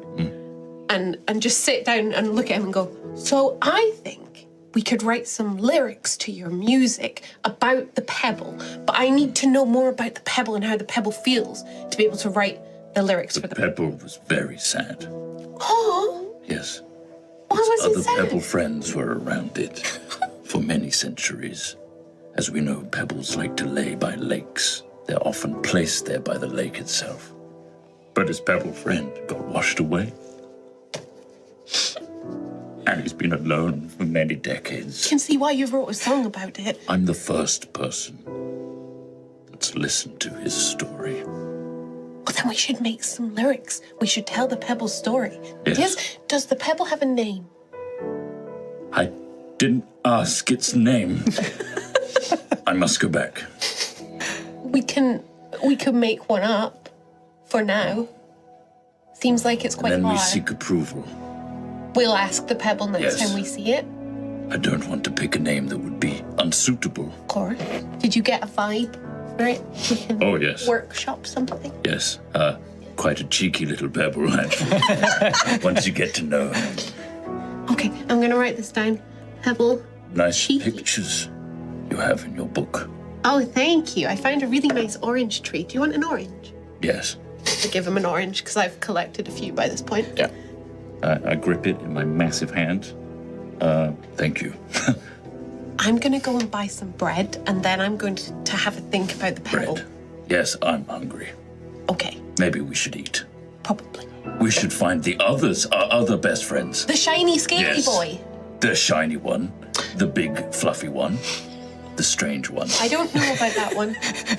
I think she's lovely. Scares me though. As you have Talked about blood. as you talk about these other friends, we do see, Gruff and Zan. We see you guys kind of like catching up once again. As I thought I'd do this just as Kim took a drink as well. Yeah. Sorry. It's all right. When we spoke, this is Tom talking to Kim. Did you introduce yourself as Gruffith or as Gruff to me? I would have said Griffith, but you can call me Gruff. Wait, you would have said Gruffith, but you can call me Gruff. Okay. I would have said my iconic phrase, hello, my name is Gruff. In order to get the accent. Hello, my name is Gruffith, but you can call me Gruff. Little lordling, good morrow to you. Xanthias is, as I mentioned, Xanthias is fine. I'm worried about you. Did you sleep well? Oh, I slept very well. There was a pause there. That was for a second there I thought I could reminisce a dream there, but no, gone. You know how it is when you wake up and vanishes. I mean, you can, give me a deception check, I guess, Xanthias, and an insight check from Gruff. Hell yeah, baby. Deception. Xanthias is very good at speaking. 21. 21. So status quo. So you definitely, Gruff has a suspicion that the truth isn't there, but it could just be that something's playing on you, and maybe you're just imagining it. Yeah. We're just stood there staring at each You're other. just basically not sure. Really, really good dream. It's gone. It's very convincing, Tom. Where to go? You know how dreams be. They do be that way. Just narrowing of the eyes. But enough about me. How did you sleep? Lightly as always, and then I've been up since the dawn broke. Dawn. Yes. Okay. Well, normally I'm out fishing at this time. Fishing? Yes. Really? Well, I mean, When the stars are still overhead. it's far too early for me. I figured you were a bit of a city boy, maybe? No. Definitely not a city Scholar? boy. Not a scholar. No? No. Some kind of light work where you don't have to be up at the crack of dawn. Well, just not stars in the sky early. But then how would you know where to go? Because they guide you. The roads tend to guide me more than anything else. But anyway, I brought you some food. did you pay for that? Technically, the Reverend paid for it. Do I need to pay the Reverend back? I suppose I do. I'm trying to think about the logistics of this. Now, am I still under your care? Not that I don't appreciate it. Please, I very much appreciate it. It's just, as I stand now, I don't feel... What was it you said? Are you still meek, infirm, or vulnerable? I don't feel meek. I'm not infirm. Let me feel your forehead. Okay. Anything? Warm. Warm. Yeah, warm, but Clammy. also looking at the scales, you know that gold dragons tend to have like an element of like heat and flame and things like that. Like that could just be a dragonborn thing, like the heat. Like he's warmer than you would expect, but I'll be honest, I've never taken the temperature of a dragonborn. Is this normal? No, that's normal. That's normal. I do have something to admit. I was so tired last night that I did sleep in my clothes. So a change of clothes would be wonderful. But again, I can't be bothering you with this. This is, I very much appreciate the help. I do. And I've given you, I mean, do you want more gold? I don't understand this arrangement. I found you by the side of the road Yes. when you were infirm Yes. and vulnerable. So it is my duty to protect you and right this. And what happens when we reach the end of our obligation, our contract? Is it a contract? I suppose it's a verbal contract or a moral contract. You did say you'd be a character reference for me, and that's good for a dragonborn. Did I? Yes. I'm going to be honest. You were Last quite night, delirious last night. it was a haze. So tired. But if you want me to say nice things about you, That would be good. you're a nice person. Not to me. Oh. To well, Anyone who asks. Right. Yes. Okay. Speaking of anyone who asks, there were others, weren't there? Yes, there is a tall one, a short one, and a pointy one. As you describe them in such eloquent means, She's very pointy. Yeah, you worked do really well. see. You clearly can see the others. Like looking around, you're kind of at the entrance to the peony post, kind of having just met Xanthias as he comes outside. You can see the others. You see Rowan and Daisy almost looking in your direction, like pointing towards you as you guys have spotted them as well. And Ophelia, whilst you've been traveling with Rao, he's turned and he's doing some business. You've been sort of examining these beautiful dresses, but you do kind of catch this conversation. Maybe even Percival would probably tug you on the sleeve and with a kind of drooping thing point in a direction towards the companions that you witnessed at the gate last night. But as you do this, a voice calls out. Marshal, soldiers are coming up the road, quick! And you hear a commotion. As you hear some kind of like, you hear the rustling sounds, you begin to hear kind of like armored boots, and you hear a loud kind of in the name of the Duke, open the gates. And the guards on the gate sort of panic. They look down at their companion who's come running in, this human man, dwarf up on the thing. He like looks down, like shrugs his shoulders. The man like shrugs back and he's like, Marshal, quick, I don't know what to do. And the dwarf, and you hear another voice like, open the gates now, please. On behalf of the Duke, and the dwarf like panics and just opens the gates, and you see entering into Burnell and into basically the opening front of the market square. You see not that a large number enter into the village, but you glance outside the gates and you can see maybe 20 or so soldiers, all dressed as like man-at-arms and women-at-arms, basically, grey and orange tabards with kind of leather, simple scale mail and chain mail and stuff like that. The figure that enters, there's a number of them.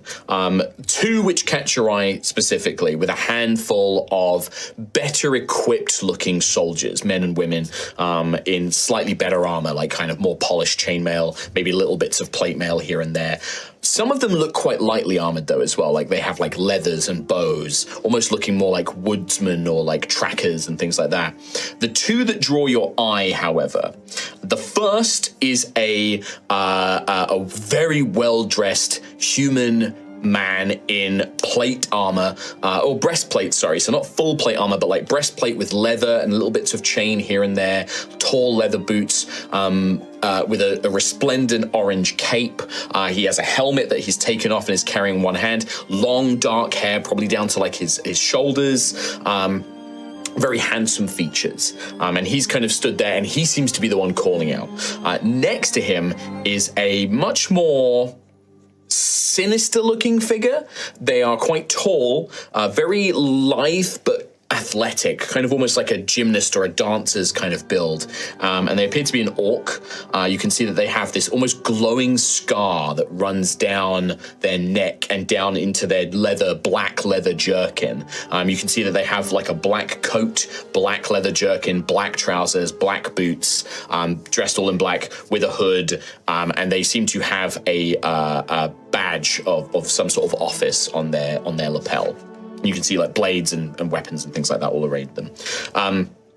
As these people come in, the whole village is just turned and is in stunned silence at what is happening. As these men kind of come in, you see the captain like whisper something, he gestures, a couple more of the soldiers come in, he looks up at the gate, the guard on the gate, and he looks to the other guard, bring me the marshal and the reeve of the village, please.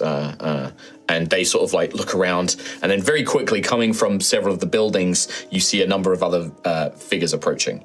You see a dwarven woman, shaved heads on the side, and then the rest of it braided into this thick black braid that spills down her hair, heavily scarred, looks very rough and dangerous, wearing armor that's been like cobbled together, and she's still just putting it on, like one hand's coming out of a sleeve. You can see like a big hand axe in her belt loop, and she's got a short sword in the other hand, and she looks furious. She's just like stomping over, and beside her is this rather meek looking, maybe in her middle ages, she looks like like a librarian or an accountant. She has like round spectacles, little neat bodice, dark crimson red bodice with little gold buttons, big pencil kind of hoop skirt, grey hair, and she's kind of like hurrying alongside them, carrying a book, basically. And as they approach, you hear the captain kind of address them and turn around and will say, are you the mayor? Are you the reeve of the town? Is one of you the reeve? And the spectacled looking woman is like,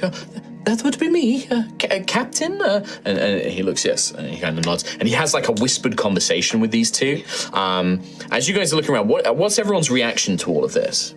What's the state of the rest of the village? Like, are they all sort of... They're just in stuns, like shocked, like what is going... But there's almost like a gossipy nature. Like, they're not afraid, but they're just like, what's going on? Like, everyone's like leaning out windows. People have like hustled around. You see that the villagers are all just watching in stunned silence. The soldiers that came in with these figures have very rapidly moved to the other gate, and they have stood in front of that gate, almost as if blocking anyone from leaving. Oh. Are we all grouped up at this point? You can all see each other, yeah. You're all kind of like... each other, yeah. but we're not... Yeah, you could be. You could easily like kind of like, oh, what's... You know how like when crowds happen because an event is taking place and you kind of merge together, you can absolutely do that. Daisy's got a mouthful of way too much bread right now, and she's just holding the rest of it, and she just sidesteps behind Rowan. I think, yeah, like Gruff as well would have subconsciously kind of stepped in front of Daisy and Xanthias, like, just, yeah. Sure. Yeah. Hello. Oh, What's happening? I'm not entirely sure. Maybe we should sit in the tavern for a bit while this all blows over? I want to hear what... Yeah, you kind of wait for a moment. What's Ophelia doing actually as well? Yeah, Ophelia will take Percival and she'll see the group and just sidle up to them, almost kind of like silently, like they don't know she's there, and she'll just be like, oh, bleed me. Good afternoon or morning. Hello. Hello, can you see what's happening over there? Finally some action, bleed me dry. Action? I don't want action. Daisy's not? going to be waving her hand in front of Percival. Yeah, because we... Can you make a perception check for me, Daisy? You're the first person to actually like get close and Well, we wouldn't have examine met Percival. Percival because when we were in the inn, you came... Daisy did, because Daisy met, briefly. I didn't, it was in the dark though, so Yeah. I didn't like...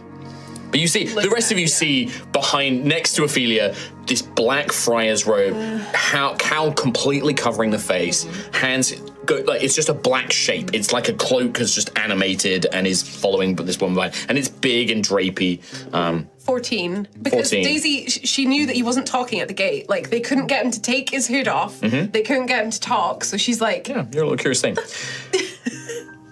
And you go right up to, and you're like peering into his cowl, right? Hello. How would Percival react? I think Percival would probably step What would back. his training be? He would Try and step All right, back. I'll make a stealth check for Percival. In fact, you can make a stealth check for Percival. Oh, nice. I don't think it's your bonus, so just use his dex. It'll be in extras. This is Percival's little ditty. 16. So Daisy, you try and get a good look at this fella, but he kind of very, very gracefully and expertly pulls back and like twists it so you can't see under the hood, and just avoids you getting too close. However, Oh, a secret note. do you tell your friend about this figure? Like, they can sense them, but you know that your friend's senses aren't as good. Like, you kind of have to relay information to them. Potentially, I feel like so this morning when I was sitting doodling, I feel like she would have probably explained everyone she met last night to them anyway, just as a morning catch-up kind of thing, you know? Okay. Good to know. Okay. You don't get a good look at Percival. And there is a kind of like, there is a curiosity within you. You know, your friend's quite curious as well. But yeah, Percival kind of steps back, moves next to you, Ophelia, just kind of turns Don't the get too head. close to him, darling. Why? I just wouldn't advise it. You might not like it. That's terrifying. Why? As this conversation happens, as you ask why, I'll be like, shh, shh. yeah. They're speaking. Well, you see the well-dressed captain. You heard that that might be what they called. Is finished talking. You hear the dwarven woman kind of like you would overhear the last bit of their conversation would be, well,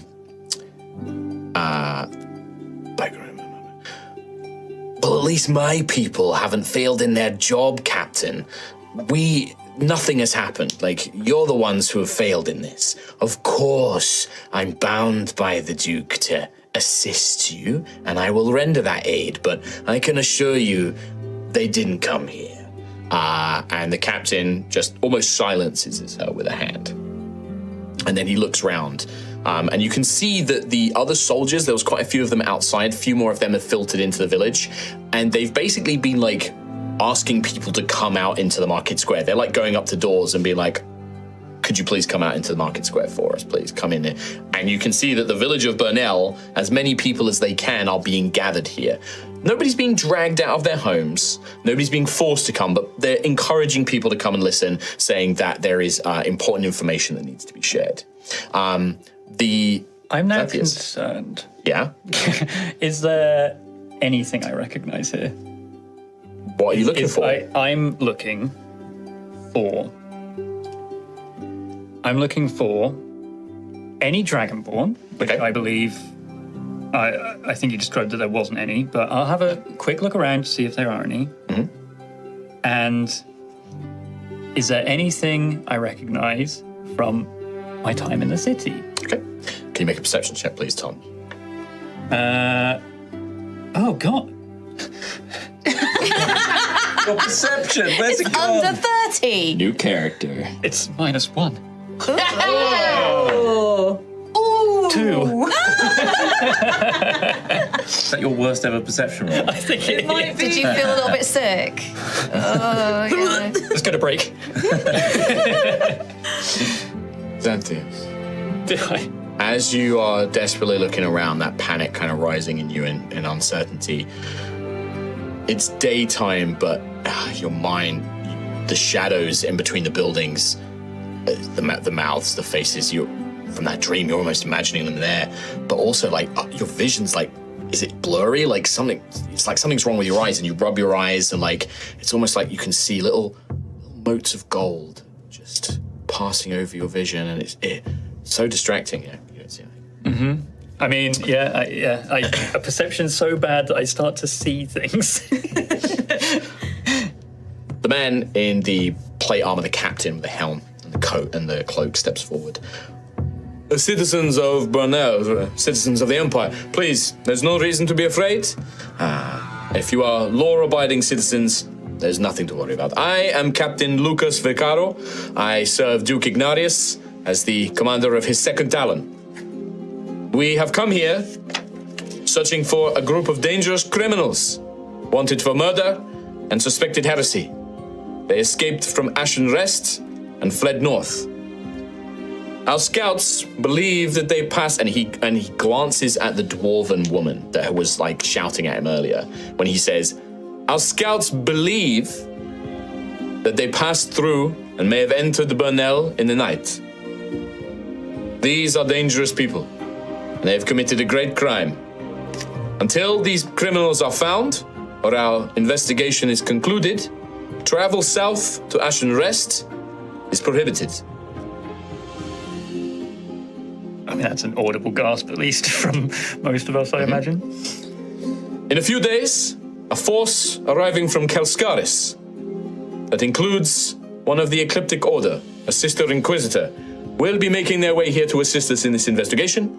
I'm sure that by the time they arrive, we will have this matter firmly in hand.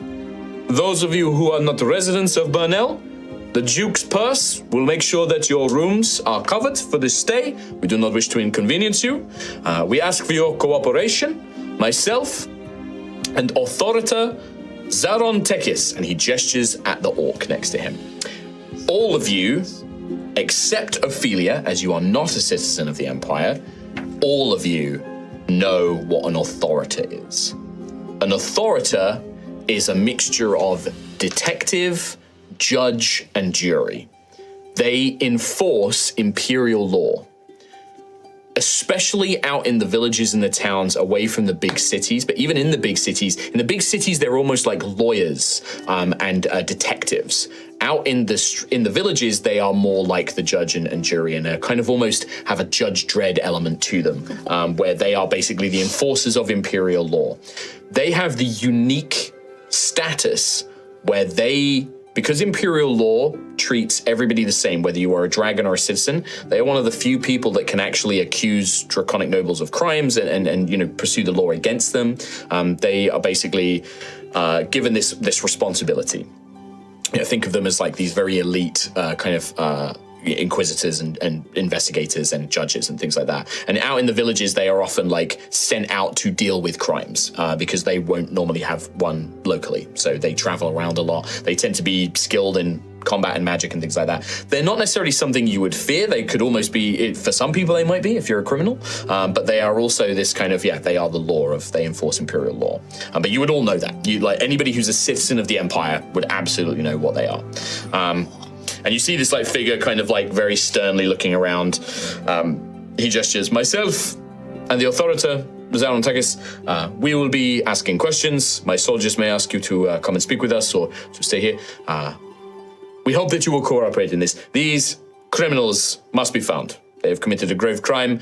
We suspect them to be heretics, and they will bring doom upon Burnell and the Empire and my Duke. So we ask for your help.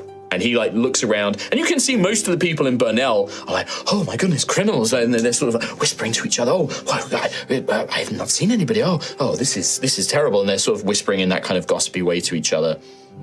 As they do, you see the Duke kind of scanning around, and both the Duke and Authoritas Tekis see this group of strangers that do not look like they belong here, and they begin to walk in your direction, and that's where we're going to take our first break. Oh no! I don't want to go down from Moida. Heresy.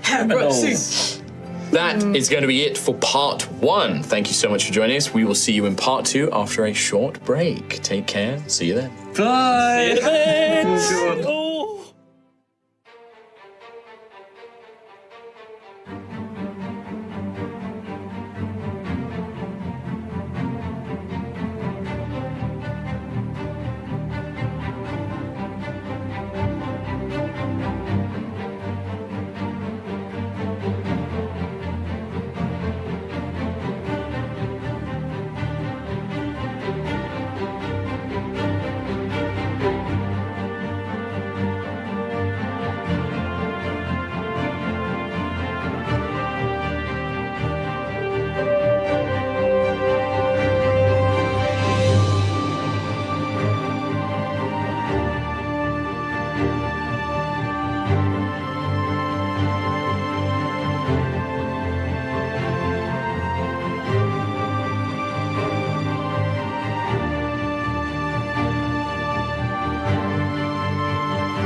welcome back to part 2 of Altheya, the Dragon Empire, our brand new campaign here on High Rollers. In the previous part, we introduced our new characters, each one individually having a little moment here in the village of Burnell, located in North Vale of Cauldre. Each of the party members have interacted with someone in the village, and we've learned a little bit about each of them, but just before we went on our break, the party were witnessed as Captain Lucas Vicaro, as well as Authorita Zaron Tekis, arrived with a force of Duke Ignaris's army to inform Burnell that some criminals had passed by in the night and maybe in the local area, but more importantly, that until these criminals are found or this investigation is concluded, the road south into the deeper parts of Cauldre, the bigger towns, the bigger cities, the road is shut and the way is closed as they need to find these people, as well as a force arriving from Kelskaris, the capital city to the north, is coming down in a pincer movement to try and help them locate and flush out these criminals, and will arrive very shortly. And that is where we left off and where we pick up now. I will have, as you guys have just received all of this information, I would like everybody, unfortunately, except for Ophelia, to make a history or a religion check. Ooh, a roll! Okay. History or religion? Yeah. Oh, okay. Oh, banging. Yeah, that's huge. 6. 5, 6, 6. And? Oh, I rolled a 2, so nothing. Wow. Gone from mid rollers to low rollers now. Woo! What happening? Then you Sounds need about right. then you need no more. We live in the Empire. Gruff, just real quick, I know nothing. I've forgotten everything. This is all, Who am I? this is new to Who am I? me. Who are you? This is it's always a case of like, if I wouldn't make you roll for something that you would very obviously know, but sometimes there are references to things, and there might be esoteric or other elements that you might pick up on, and that's what rolls are for.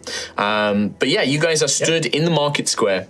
You can see that a small force of soldiers is basically occupying the gates now, having taken over from the local kind of town guard, the little militia that kind of patrols this place. They're really not much more than they watch the gates, they watch the walls, they make sure drunks don't cause too much trouble, and on the off chance that some vault spawn in the woods nearby do attack, they are meant to defend the village, basically.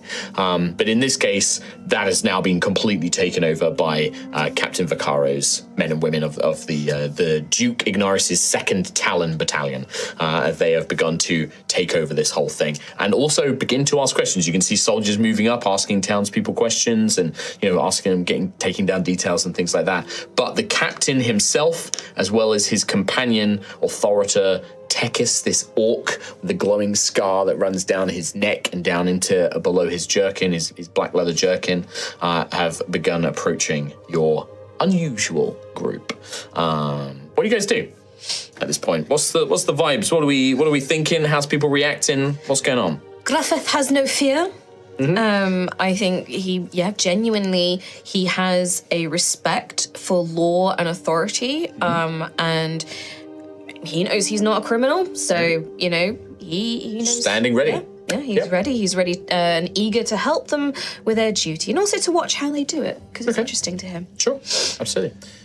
Rowan? Rowan's a bit nervous because there's authority there and he's not quite used to that. He's also nervous that maybe the people that he met yesterday are indeed criminals and he's fallen in with them and he's now a criminal himself. Right. The spiraling panic. Spiraling. Yeah, okay. And he will kill to escape. Yeah. That is not true. What about Ophelia? I think Ophelia would sort of be casting a curious eye towards the guard approaching them, but she'd also be sort of tapping a nervous long nail against her armoured leg, because it's another delay in what she needs to do. So she's kind of annoyed. Yeah, sure, absolutely. I love it. And then obviously, good old Percival just stood silently, ready to hand. Just happy to assist you with whatever you need, as always. Nice guy. Daisy in her head just ask, they're looking for criminals. Should I be worried about this? They're also sending people from Kelskaris. What do? Help. Sure. Do you, and because the relationship you have with your friend, you can kind of send memories and things like that. I'm guessing you kind of relay I everything. relayed it, what's just happened. Sure. Little one, from what you've said, it sounds like this battalion have scouts and trackers. They're clearly searching for these criminals.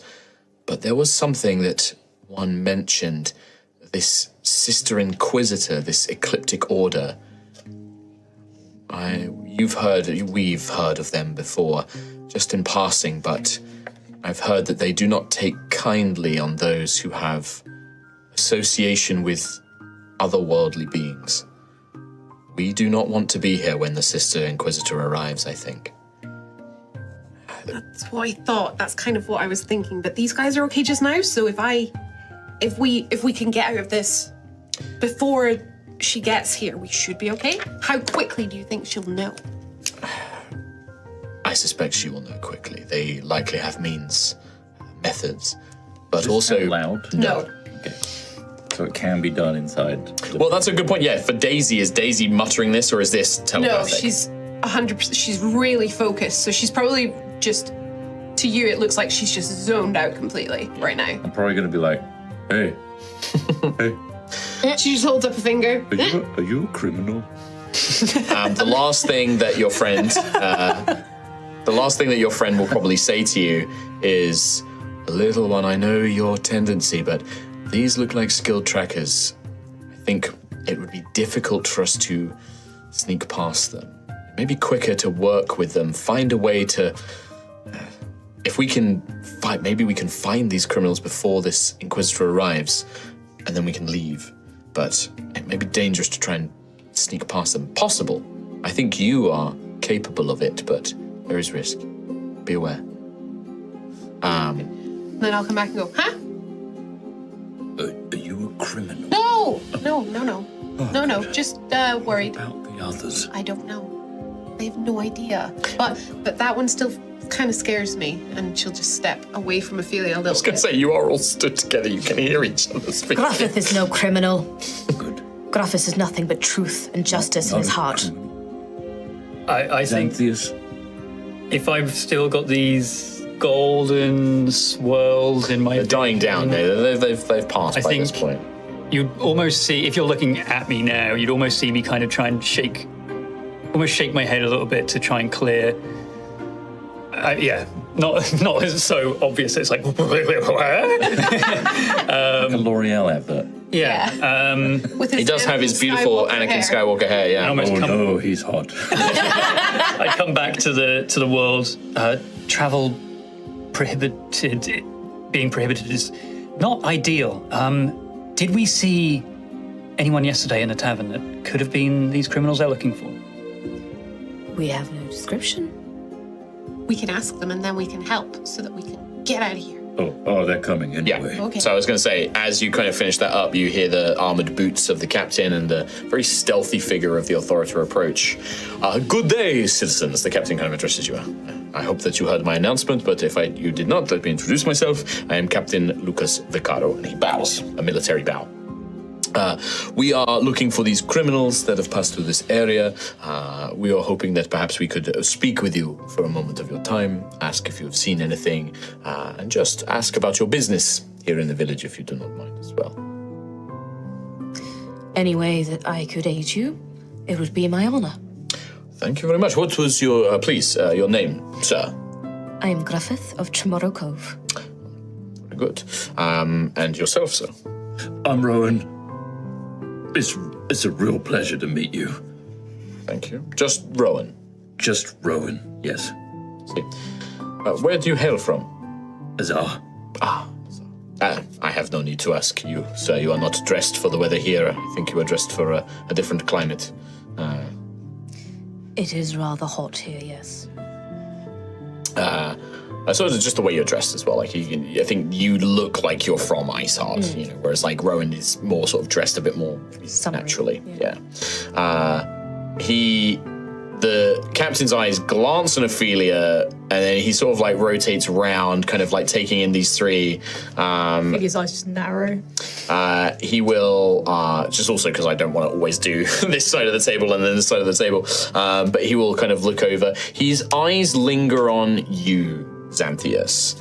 And what does his expression say? Well, he bows his head, and there is a pause. Do you want to make an insight check for me?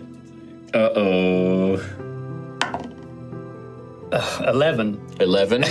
I'm going to launch a dice. Rowan is also thinking, is anyone a criminal? Can I also do an insight on this? Yeah. You can make an insight check. You don't. It's not necessarily for the same reasons. Yeah. Can 18. 18. Yeah. Yeah, everyone. Yeah, people can make. Yeah. So who is it you're... He's inciting you. I'm Rowan's inciting you. I think... I know the captain's not a criminal. What did Kim get? What did Gruff get? 22. I see. I didn't know if you were looking at other people as well, but from Xanthias, you would probably see...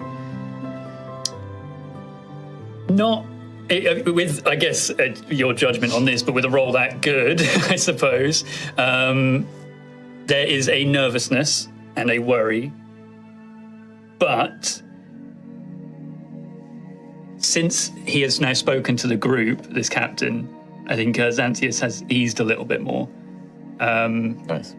That's the perception, I suppose. There's definitely a nervous energy to Xanthias. Like, there's a little bit. But when this beat, Xanthias, it's actually kind of something that you're familiar with. You think that he's almost waiting for you to introduce yourself. There's like a moment where he's giving you the space to introduce yourself.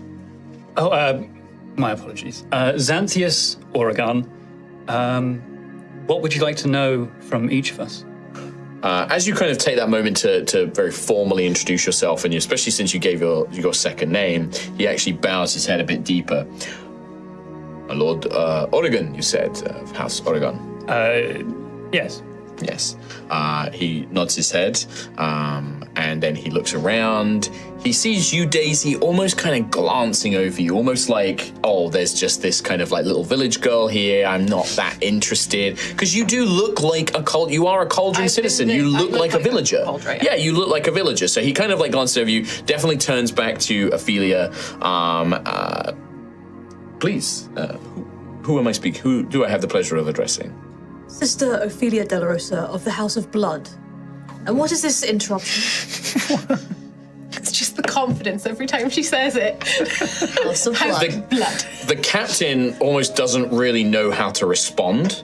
The thing that you've said, he just doesn't almost seem to really like process. He's like trying to figure it out. But the orc kind of steps forward and he places a hand on the captain's shoulder. I will speak to this one, Captain. I think that this is perhaps a little beyond your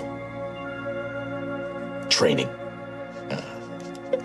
If you speak with the others, and the authority will look to you, and he bows his head. I am aware of the House of Blood and of your homeland.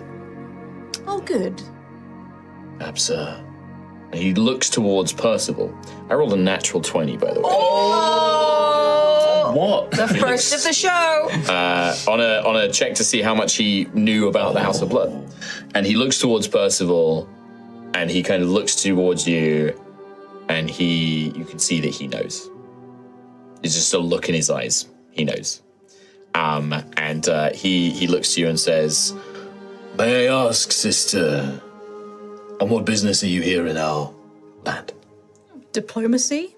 You are an ambassador? Yes. And education. Education. You've come to learn about our way of life here. I have, yes. What is the name of your sponsor? Who is it that sent you here? Countess Oromin Orsa.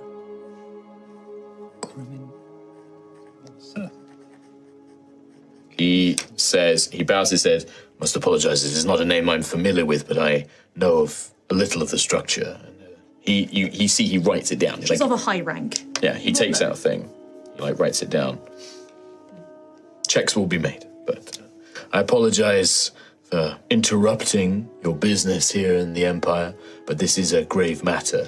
The criminals we are seeking murdered a priestess of our faith. Oh my goodness. I'm sure you can understand. Do you want to do that reaction one more time? Oh, no. By the Grey Father. What a terrible tragedy. I'm sure you can understand the importance of such a crime. I do. That I hope that you will extend us your immortal patience. We'll have it. Nods. As he's kind of speaking with Ophelia, this authorita, who definitely is still glancing at the rest of you, but like definitely kind of took the reins from the captain, who seemed quite flustered. The captain kind of regains his composure.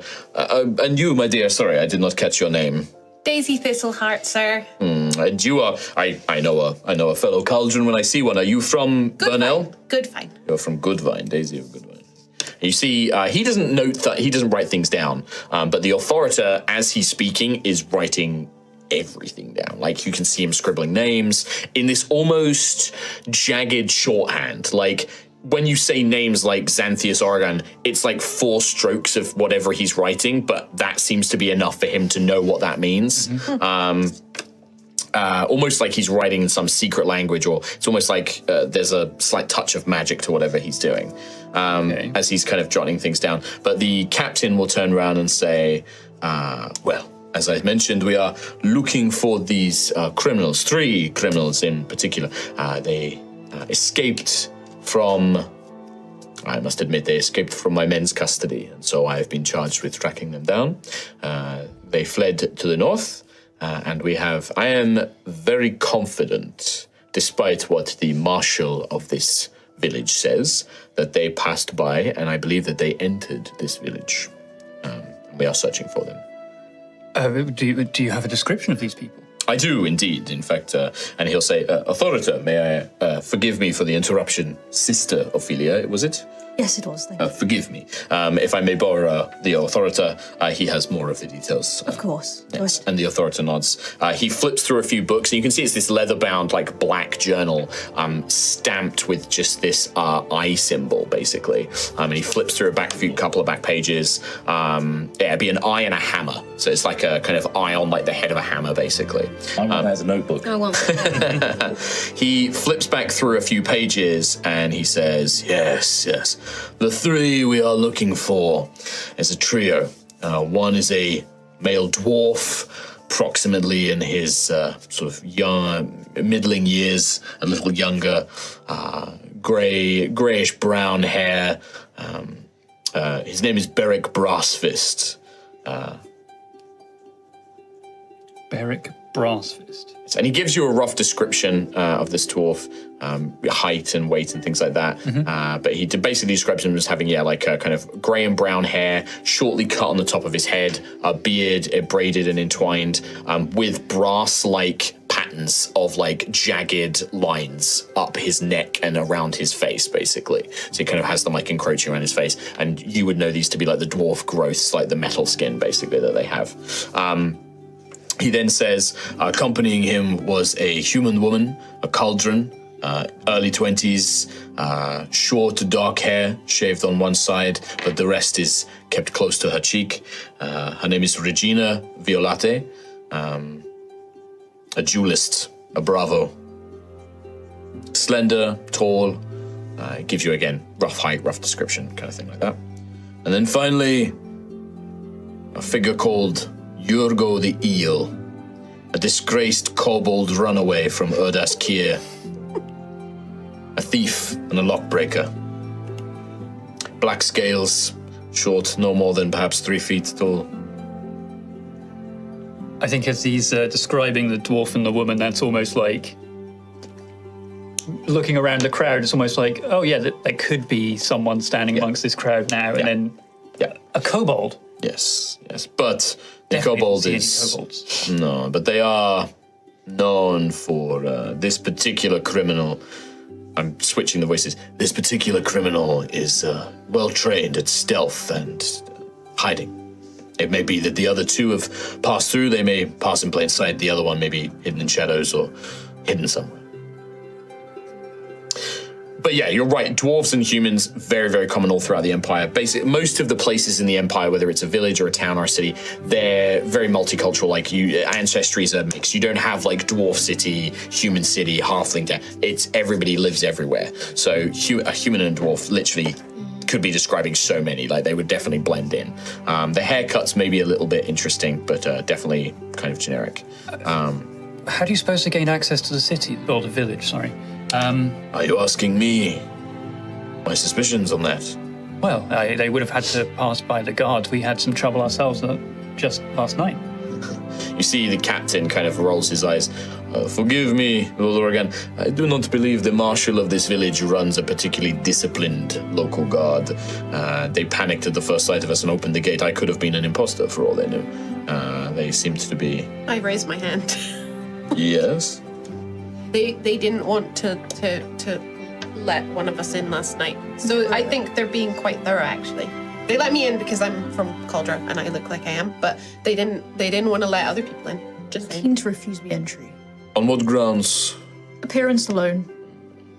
But they allowed you inside as you appeared to be Cauldron. The dwarf and the woman would have had the same appearance. They would have seemed the same. But what do you remember? Did these guards give you a name? Do you know who you spoke to? No, but I think I've seen them before because I've been around here. Could you describe them to the authority, please? Can I describe the guards that I saw? Yeah, very vaguely. They were pretty simple. It's just a human and a dwarf, kind of very much country folk. Looked like they were like farmers' sons who have, joined up as the militia instead of working on the farm. Not particularly special in any way. But yeah, you clarify, not a male dwarf and a human woman. We didn't just speak directly to them. No, try to come into this place. No, it's fine. Like I said, dwarves are quite common a race in the Empire, so it's fine. You give the description, the authority notes it down in the same way. It's like, we will look into that. We will try and speak to them, see if they were. You said that they were on duty when you arrived last night. Is that the case for all of you? All arrived last night in the evening? Kind of like notes that down. Did you see anything when you were entering Burnell? Anything that stood out? Anything unusual or suspicious? If the answer is no, that is fine, please. I'd rather not be chasing up imagined leads. Anything that stands out. Very distracted by the smell of nice bread. Sorry. Pleasant enough smell, I'm sure I can understand. Yeah, good bread. Went straight to the Lordly Rains for the night. The Lordly Rains is one of the inns here? Yes, correct. You're staying there, madam? Yes. Writes it down. The rest of you, anything out of the usual? Nothing to report from me. I was very much taken up with my ward here. Your ward? You are bodyguard, a traveling companion? I am his protector for now. I see. And what is your business here, Lord Oregon? Traveling, primarily. I resided in a village on the Gildeye border for a while, Rust End. I know it. I stayed there for a while before traveling to Kelskaris, and now back on my way. Heading home? Yes. Can you make a deception check for me? Deception, hey? A slippery little boy. Ooh! Dragonborn. This dice really likes the number 3. It really does. I got a 5. The authority is watching you. You seem nervous, Lord Oregon. Oh, well, at the threat of criminals entering the village, they could be anywhere around us, so you can understand why I'd be scared. Indeed. They just sort of let that moment hang for a bit, then they turn their attention elsewhere. I didn't do it. Oh, I'm not a criminal. no one is implying that you are, my tall friend. But can I ask, what is your business here in the village? I have no business. Yes, you do. You were playing lovely music. I'm a bard. A musician. Yes. Do you travel around much? Yes, all the time. And where are you from? I'm from Azar, a small village. Oh, that's right. I remember you saying. Yes, that's okay. He notes a few things down.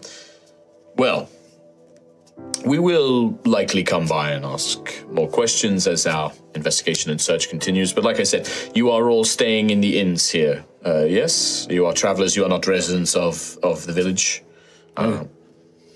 We're staying in the Peony Post. So you and your traveling companion, yourself, Yes. yes, and you? Mm-hmm. And you mentioned the Lordly Reigns is where you were staying. Correct. Well, the Duke's purse will cover your expenses. Whatever rooms you had previously, we will continue to pay for them as long as this investigation is ongoing. That's so... I'd like to stay in Lordly Range now. Do you also pay for dinner expenses? We will provide a meal. It will be provided. It will be a simple affair, but the Duke will make sure that you are fed. This is we understand, the Duke understands that this is an inconvenience, but these criminals must be brought to justice, and an extensive search is unfortunately required. These criminals seem to be quite elusive. It will hopefully be, I suspect, he kind of considers the force from Kelskaris and the Sister Inquisitor. They should be arriving in the next 3 to 5 days. We suspect that they will arrive. 3 to 5 days? Okay. They will be searching the lands. They will be sending out their forces, looking for tracks, looking for places for these criminals to hide. If that is too long a duration for you, then all I can ask is that the more help you can provide us in our investigation, the better. I will make it clear, and he kind of looks, because how many of you actually carry like obvious weapons? Because I actually don't think many of you do you? I've got a dagger on my belt, but it's not like a big intimidating thing. No, nothing for me. Xanthius doesn't. You've got the staff, and do you have a shield, or? I have a shield, yes. Okay, so you have like a shield on your back and the staff. But it looks unimpressive. Yeah, it kind of looks beaten up. A whip at my hip. You've got a whip, and you kind of have armor as well, Whip hip. And Rowan doesn't have any obvious weapons. He is a weapon. A hidden dagger, but Yeah. you can't see it. Yeah. And he left his longsword in his room. Okay, nice. So he looks around. You do not strike me as mercenaries, but there is a bounty on these criminals, whether they've ideally brought in alive, but for their heads, a bounty is offered. And I'm sure that Duke Ignarius would be happy to, offer his favor to those who help him in this. These criminals, they murdered a priestess, and that is something that cannot be forgiven. So. When did they murder the priestess? The authority will look to you and say, 2 days ago. There was other peculiarities as well. It looked like they had broken in to steal something, but we are not sure exactly what was taken. Store relics, magical goods.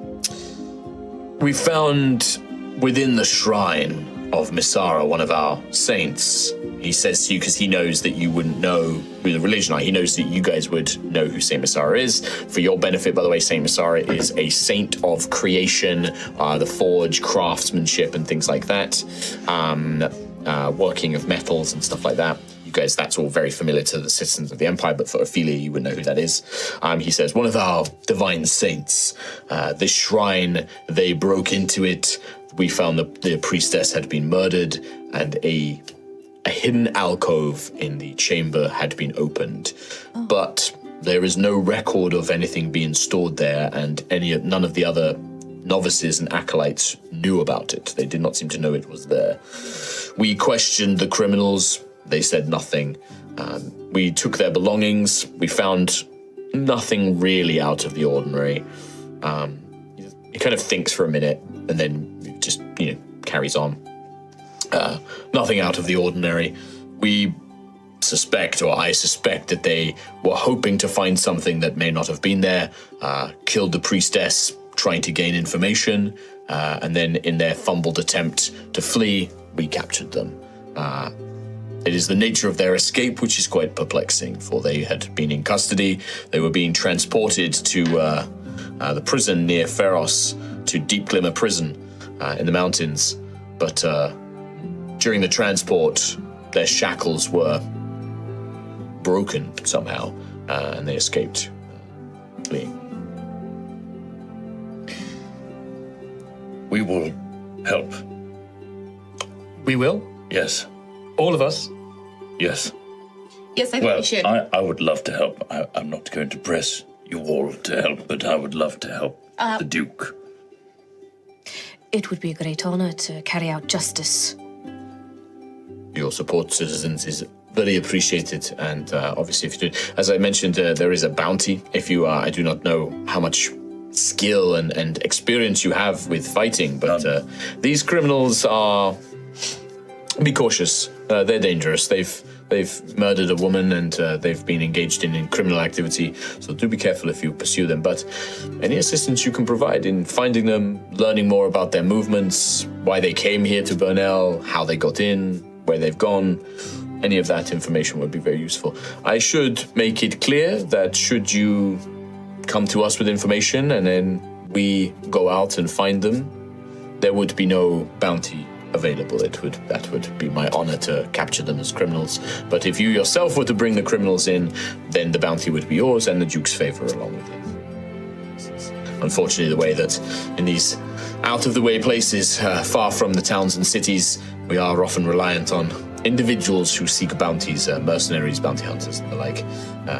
We will be busy searching the woods and the rivers and the nearby lands, so yes, any help you can provide would be very useful. Of course. And he smiles. Ron will step forward, look down at the captain, grip him by the upper arm. To offer a bounty and free night's stay. Such a generous Duke.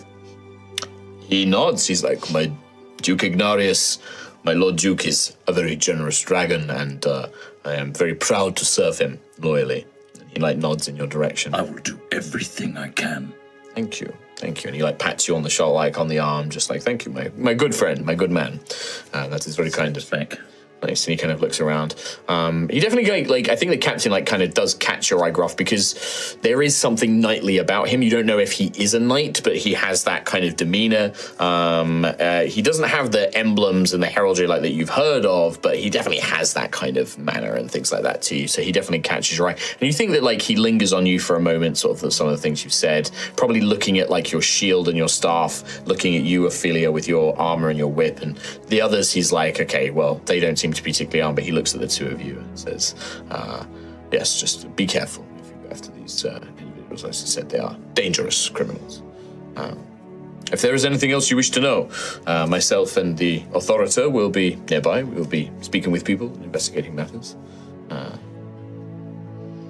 If that is all, citizens, thank you for your time. He just nods his head and bows. The authority does not bow, but does incline his head in all of your direction, and then just turns and walks away. Blessings to you. Gruff would give a almost reverential bow back to the captain. Sure. Yeah. He nods his head in kind of polite respect as well. Ophelia would say, swift investigation, His Grace. Thank you. Yeah, they seem to head off and begin their own getting to what they need to do.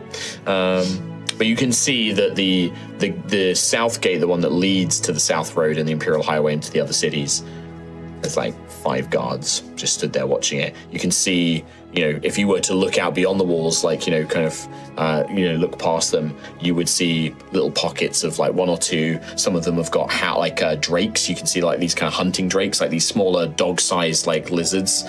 They're using those, and they're trying to find trails and tracks and scents and things like that, sniffing all around. You can see a few other soldiers speaking to figures like the Reverend, and going up to the inns and asking people there. You see, you see Raoul being sort of asked a few questions by the soldiers and things like that. And eventually the authority and the captain start going one-to-one, going to each house and stuff like that, leaving you guys with a little bit of moment of quiet peace to talk amongst yourselves.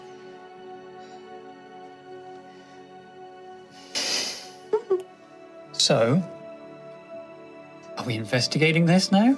Absolutely, we are. It would be advantageous to do so. We should do that before the people come from Kilscaris, because that's a lot of effort for them. Also, what was it, 5 days away? That won't do. But where do we begin? Does anyone here happen to be a murder investigator? No. No, me neither. No, good. Okay, great. So where do we begin? What do we do? Who do we speak to? I suppose we begin by asking questions. Okay. Where were you last night? I was with you. Ah, see? It's a good start, though, right? Great question. Easy. Perfect. Has anyone been to this village they fled from? No. Have I been to that village? It's not a village. Ashen Rest is a very big town. I don't know to this if I very would've big been town. there. No, it's like one of the main towns. It's the main town north of Pharos, like the big city of Caldra, and it's between here and Kelskaris. And yeah, Ashen Rest is kind of like the next big stop, like for a traveler on their way between the cities. And it's a big walled town. It's very prosperous. It's the Duke's where the Duke lives, the Duke of North Vale. That's his residency and his kind of like main settlement. Would I have passed through it? Because No, you came north as well from Kelskaris. So this is the first place you've been in Caldra. So it's on the way. It's on the way south towards Pharos, yeah. I'm working the other way.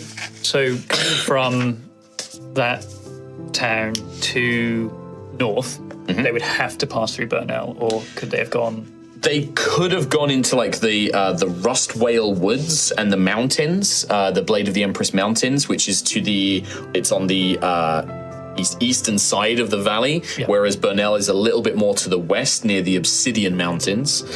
So they could have gone and sort of like tried to skirt Burnell, but that's hard land. That's like, real tough forest, hills, mountains. Could be a good place to hide. They might not have come here, but the captain seemed to be convinced that they did. Yeah. He did mention something about the marshal disagreeing with him, but there's and you can see these other characters. You can see like the various people that you've met in the village. You can see lots of other characters chatting, and you do see that accountant woman, the librarian-looking woman, and this very angry-looking, battle-hardened dwarf woman nattering together and sort of like casting daggers around as they're looking around. But yeah, they possibly could have avoided Burnell if they'd gone into the Rustwale Woods and the mountains. Right. But that's probably, it's certainly dangerous doing that at night. Like places like mountains and forests are where Voltspawn like to hide, like these creatures that have escaped from the Proto-Magi vaults and now run amok around Altheya. It's where bandits lurk, it's where beasts like hungry wolves, like it's dangerous land to be out there, basically. It's why most people travel the highways, the Imperial highways and the trade roads. Rowan, you were here when we first arrived. I didn't do it. I'm not saying you did. Okay. I don't believe you did. Very nervous right now. You were performing in the Peony Post when we arrived. So you would have had a good sight of everyone that arrived in that place? He had his eyes closed. Yes, I focus entirely on The entire time? The pebbles are very important. They have a story. Yes. The Pebbles. I remember the song about the Pebbles, yes. Yes. Beautiful piece, by the way. It means so much to me to hear such. Thank you. Thank you. It's quite all right. But if you didn't see anyone in the Peony Post, I don't recall seeing anyone like this there. Did anyone? You barely could recall that these three were here. Does anyone else recall, at least? You were very tired. You look like you were going to tired. pass out. I almost did, but You look like death. thank you. Thank you. Is that a compliment coming from... Could be. Could be. Oh, lovely. You weren't staying at the Peony Post. No. Under the Lordly Reigns. Okay. Anything there? Innkeep, assistant, myself and Percival. That was all. Okay. Well, if they didn't stay there, they must have stayed somewhere during the night, right? Maybe they didn't stay at an inn at all. Exactly. Yes. Exactly. So we might be able to. They'd be discover where hiding. They could be hiding. They might not still be here. Just a reminder. Is of that. Percival a kobold in a robe? No. Just had to ask, cover our... Are they? What is a kobold? It's a good question. It's tiny dragon. yes, Tiny, very small. Very small. What is a dragon? As a very clear point, they are not dragons. Kobolds, Similar. they are draconic light, lizard. but they are She would say lizard. Well, Yeah. yes. Like a lizard. Like very strong distinction in this world. What is and is not a dragon. you see those drakes? Like they're like 2 to 3 feet. Like they're pretty small. The guards had like drake Hunting drinks. hunting Sniffing dog, drinks. like that sort of thing. Those things over there, imagine those, but more smaller. Smaller. Standing on 2 feet, maybe. And you are ruled by dragons. Yes, but not kobolds. They're different. Kobolds. The lizard. So not these mighty beasts. No. No, mightier. Proud. Big. I see. Honourable. Caring, kind. The whole gamut. They sound lovely. Yeah. Yeah. I've never met one. No. Is anyone else? We're getting Tom. Give me a deception check. I've never met one. That says the man who is like got a golden dragon tail and a dragon She tail. looks like a dragon. Oh, actually, no. Yeah, no. Okay, yeah. I've met a dragon. Yeah. Okay. Yeah. Very different thing. My Yeah. mom. Yeah. No, that's a good point. I hadn't thought about that. That's a good point. Okay, we're getting distracted already. We are getting distracted. So, what about the guards that we spoke to on the way in? If they may have just let these people in, perhaps they would have. They would be able to identify these people. At least then we can confirm they're actually in this village. Well, if the woman looks like she's from Cauldron, they would have just let her in like they let me in. But it's not. If they let in a. I don't think they would have let in a lizard. Just saying. Unless the lizard wasn't let in. Could have snuck in. If this was a thief, you described him as a thief, right? He's sneaky. Sneaky, quiet, small, shadowy. Those two look quite angry at the soldiers. Isn't that the Reeve? The woman with the glasses and the bodice, the one who looks a bit more noble. That's who Rose pointing at, by the way. Yeah. She definitely looks. A Reeve is basically like a mayor. It's like the mayor of like a human settlement or like a non-dragon settlement. Dragons being the rulers, but they don't want to deal with the minutiae of like actually running a town. So Reeves are normally installed to basically be the accountants and the tithe collectors, basically, and they run the towns and villages and things like that. So the woman that Rowan is pointing at, this kind of elderly librarian-looking woman with the glasses and the bodice, she is most likely to be the Reeve. You didn't catch her name. Don't think Daisy would probably know it just off the top of her head. The dwarven woman next to her, based on her appearance, the weapons, the armor, she's barking orders at some of the militia who are like kicking dirt and don't really know what to do. You suspect that she is the marshal being like the local sheriff, kind of. They're the one who are supposed to like train up a town or a village militia and stuff like that and basically keep the peace in a village. They have like a very minor amount of power to like dispense justice or call in an authority to adjudicate a case and things like that. They may know stuff. We can certainly talk to them if you'd like. Okay, I'll walk over. Sure. Yeah. Is it just Rowan or are you guys going to go as a group? Wait, is he doing the talk? Okay, let's go with him. Okay, we'll all go. All right, yeah. You guys make your way over. There's like a hushed conversation as you're kind of approaching. And then as you approach, the dwarven woman looks up, puts a hand on the axe belt. What do you want? Who are you? And she kind of like glances around. Excuse me. We are now bound by duty and honor to find these criminals that killed a priestess. The dwarf woman kind of rolls her eyes, but the Reeve, the elder-looking woman, is just like, "Oh yeah, yes, of course, very good. Yes, we must help the good captain and the authority in apprehending these criminals. Thank you so much for your help, visitors. Of course, yes, of course. Is there something you need from myself, or?" We were just wondering if there was any information we might be able to glean from you. Oh, no. I'm afraid, as I've mentioned to the good captain, I'm afraid I know nothing, and my marshal, Marshal Valgra here, assures me that there is no way that these criminals could have entered into Burnell. Isn't that right, Valgra? Yes, there's no way. My men and women are too trained for that. There's no way. It's this captain trying to lay the blame on us provincials, us country folk. He's just trying to make himself look better, saying that they came through our village. He's the one who fucked up. Oh, language. I think looking around, when she says my men are too well trained, like I look around, there's the people kicking their feet and stuff, right? almost. You don't even need to roll for this. Like, I mean, if you want to like insight her, like, because also it's such an obvious lie. I mean, like, I almost wordlessly want to, with skepticism on my face, like looking around this group and then back at her, like, yeah. What? she looks at you hard. What? We walked straight in last night. Oh, clearly you're visitors. It's a trader's town. We allow visitors in. Why would we not? So, but if that be, then how would you not know that a human and a dwarf are not traders too? Well, because my men and women are very well trained. If there was these criminals, they'd be looking for hidden weapons and making sure they weren't bringing in trouble. Have you got something to say to me, Lion Man? And she looks up at you and like kind of puffs her chest out a little bit, like, Sounds like you've got something to say. You saying I'm doing a bad job? No. He's not saying that. Sounds like what he's saying, big man. You got a problem. I have no problem here.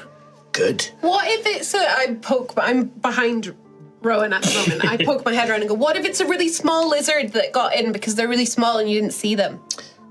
Snuck in. It's not my fault. It's not my problem. I haven't seen one around of you. I think we'd all know a black kobold that was running around, black-scaled kobold, sneaking about. We'd see it.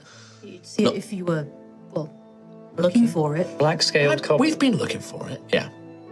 Okay. They told us it was. Okay, I thought it was like that might have just been a piece of information. No, they told us, Yeah, they did say that. Interesting.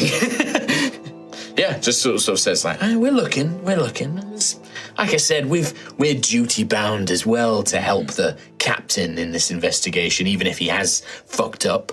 But we've not found anything. So it is of your opinion that these people are no longer in the village? Or never even arrived? I don't think so.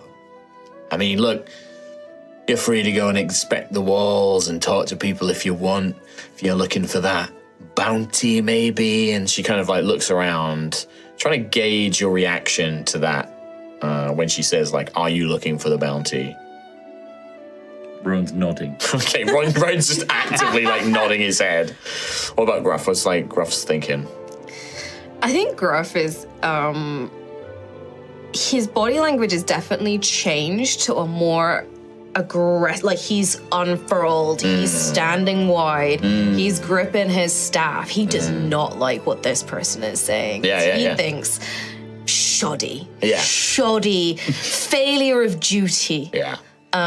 Daisy just changes and goes behind Gruff instead. Yeah. Because you're looking more aggressive. A lot more. Rowan's sort of like, oh yeah. Yeah, you know how like when cats get a bit agitated, their tails start to like swish and flick? His tail is like just flicking around, and it's just, you know, he's definitely very open into this as well. He's not trying to hide it. He's just very like... The woman, Valgra, Marshal Valgra, has seen it and is kind of like jeering, kind of almost sneering, like just trying to chat. Like, it's almost like saying like, yeah, come on, start a fight. Like, I want to, you know, come on, come at me. Like, she's so aggressive, like, in this thing. And she turns around to the Reeve and says, like, I should get back to it, Reeve, Mayor. I need to get in, you know, help this captain out of this failure. And, you know, we'll track these criminals down, don't you worry.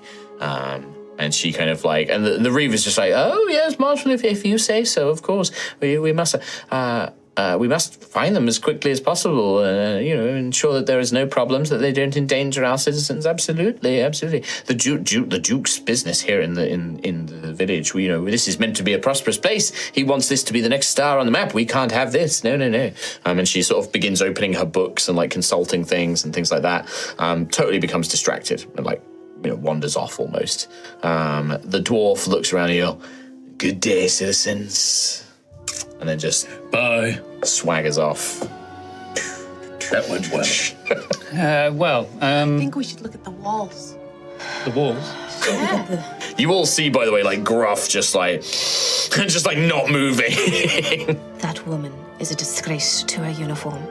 She has neglected her duty, and this village is now harboring criminals who murdered an innocent priestess of the faith. They are here. They might be. They we should check the don't wall. believe so. That's at least we got that information there. Why mortal knights are a waste of time. What knights? What? She said mortal lives. Oh, mortal lives. Yeah. yeah, but knights. Oh, Oh, Not lives. Mortal lives are delightful.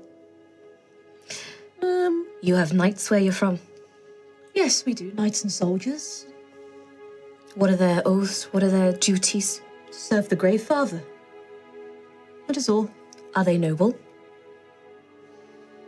Well, I suppose they have to be. Noble is all they can be. Do they fight for justice? They fight for their house. are you noble? The word noble doesn't have the same meaning here, but you know a little bit about Ilmeran culture because you've been trained on it by the Countess. And I think for Ophelia, in a sense, you are you have been accepted by the house. You have been given the title, but you're a fledgling. You have status and power, which is what you think. Xanthias is asking, are you noble? Are you a person of importance? And you are, kind of. You're not the most, but you definitely have some status. Just to put some context to, the cultural differences there. Because, that word wouldn't mean the same thing to you as it does to these guys. For what you're asking, yes. Yes, I am. That is good to know. Because she's... a lot. I'm in danger. Okay, so we wish to investigate the walls. We could speak to the guards. I would very much like to not be here for much longer than this. Same. Same. Why? The village is lovely. It really is. But I've got places to be. Do you intend to stay here after? When we've been given free bed and board for many days. I don't wish to overstay the generosity, but I see no reason to have such a nice cozy bed for a few days. What is your lifestyle? I don't understand. How do you live your life? Oh, to the fullest. Oh, lovely. How did you come to this village? Walking But where from? from Azar. Okay. Did you happen to pass through... I didn't do it. Sorry? I wasn't the criminal. I'm not asking. I just wanted to know more about you. Right. Did you happen to pass through Kelskaris? Any other settlements? You would have, yes. The The big outskirts of it. The outskirts of it. The big city. Yes. Yes, but I didn't like it so much. Too many people. Same. Yes. Didn't like it either. It's overwhelming. Noisy. Yes. So I went around it as much as I could, Okay. and now I'm here. And it sounds like you know this place. I've been here before, but I came the other way. I didn't go to the...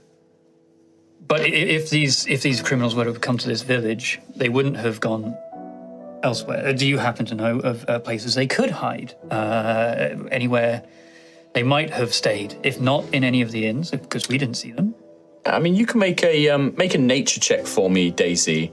And I was going to say, depending on what you roll, Well, I rolled an 18 on the dice. then I will say nothing. 18. Cool. 18. You think, and when Xanthias asks you places to hide, hiding is something you know quite well. And it's something that your friend knows quite well as well. Would you ask Nim? Maybe. Yeah. Yeah. What were you thinking? I'd be like, and I'll kind of walk a little bit away and go, sure. Yes, little one. Where could they have gone that's near here? It's not here. It's not Kelskaris. It's not a big town. Can you try your best to remember the map in that shop in the town that we were last in a few months ago? Remember the map of this area? Do your best to remember it for me. I'll try and Yeah, remember it. and you've got good memory. You kind of imagine it. You kind of almost visualize, like a sketch in your notebook, right? You kind of imagine you're drawing it out, and you hear Nim kind of yes, very good, and almost helping you fill out the map. This other presence in your mind fills in blanks and adds mountains and trees and details, almost creating this map for you. Very loose and very sketchy, but you remember, there's near here. Nim would say, I remember this village as we were planning our journey here. There is a river that runs from the mountains, the Black Rock River. And near its source, there is a mine. And then to the south of the river is the forest that they call the Flint Thorns.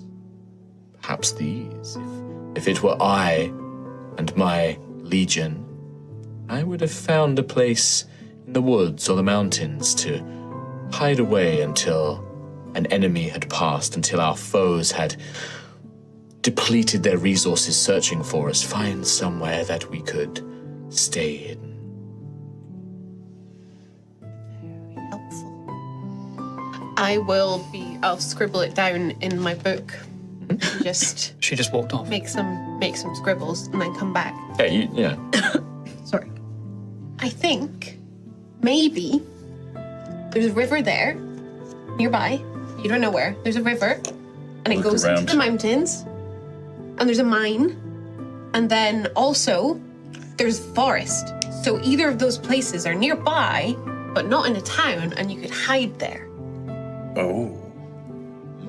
I will crudely draw roughly a map from what I remember from just the conversation. Wait, you're just drawing a map? Yeah, like how It's not very good, but it's a rough idea of where it is, but I don't know. I've never been to those places. You don't have proficiency with cartography tools, do you, Daisy? I don't think I do. No, I don't think No. you do. Okay, so this isn't like just So it's not like a... This is very rough and basic. Like, It's basic. yeah, like in Daisy's mind, it was a lot clearer because she has help. But when she sketches it out, it's like a very loose drawing. Like I can do a very loose drawing for you if you want. So like, Yeah, she can doodle and stuff, but maps are not. And you do these drawings. This is a passion of yours? A pursuit? It just passes the time, helps me remember things. Very nice. The Gravefather would very much like that. In what way? In a way, we celebrate our customs. Okay. We appreciate the arts. Oh, that's nice. Oh, Sounds lovely. it does. I'd like to go there. Oh, it's quite lovely.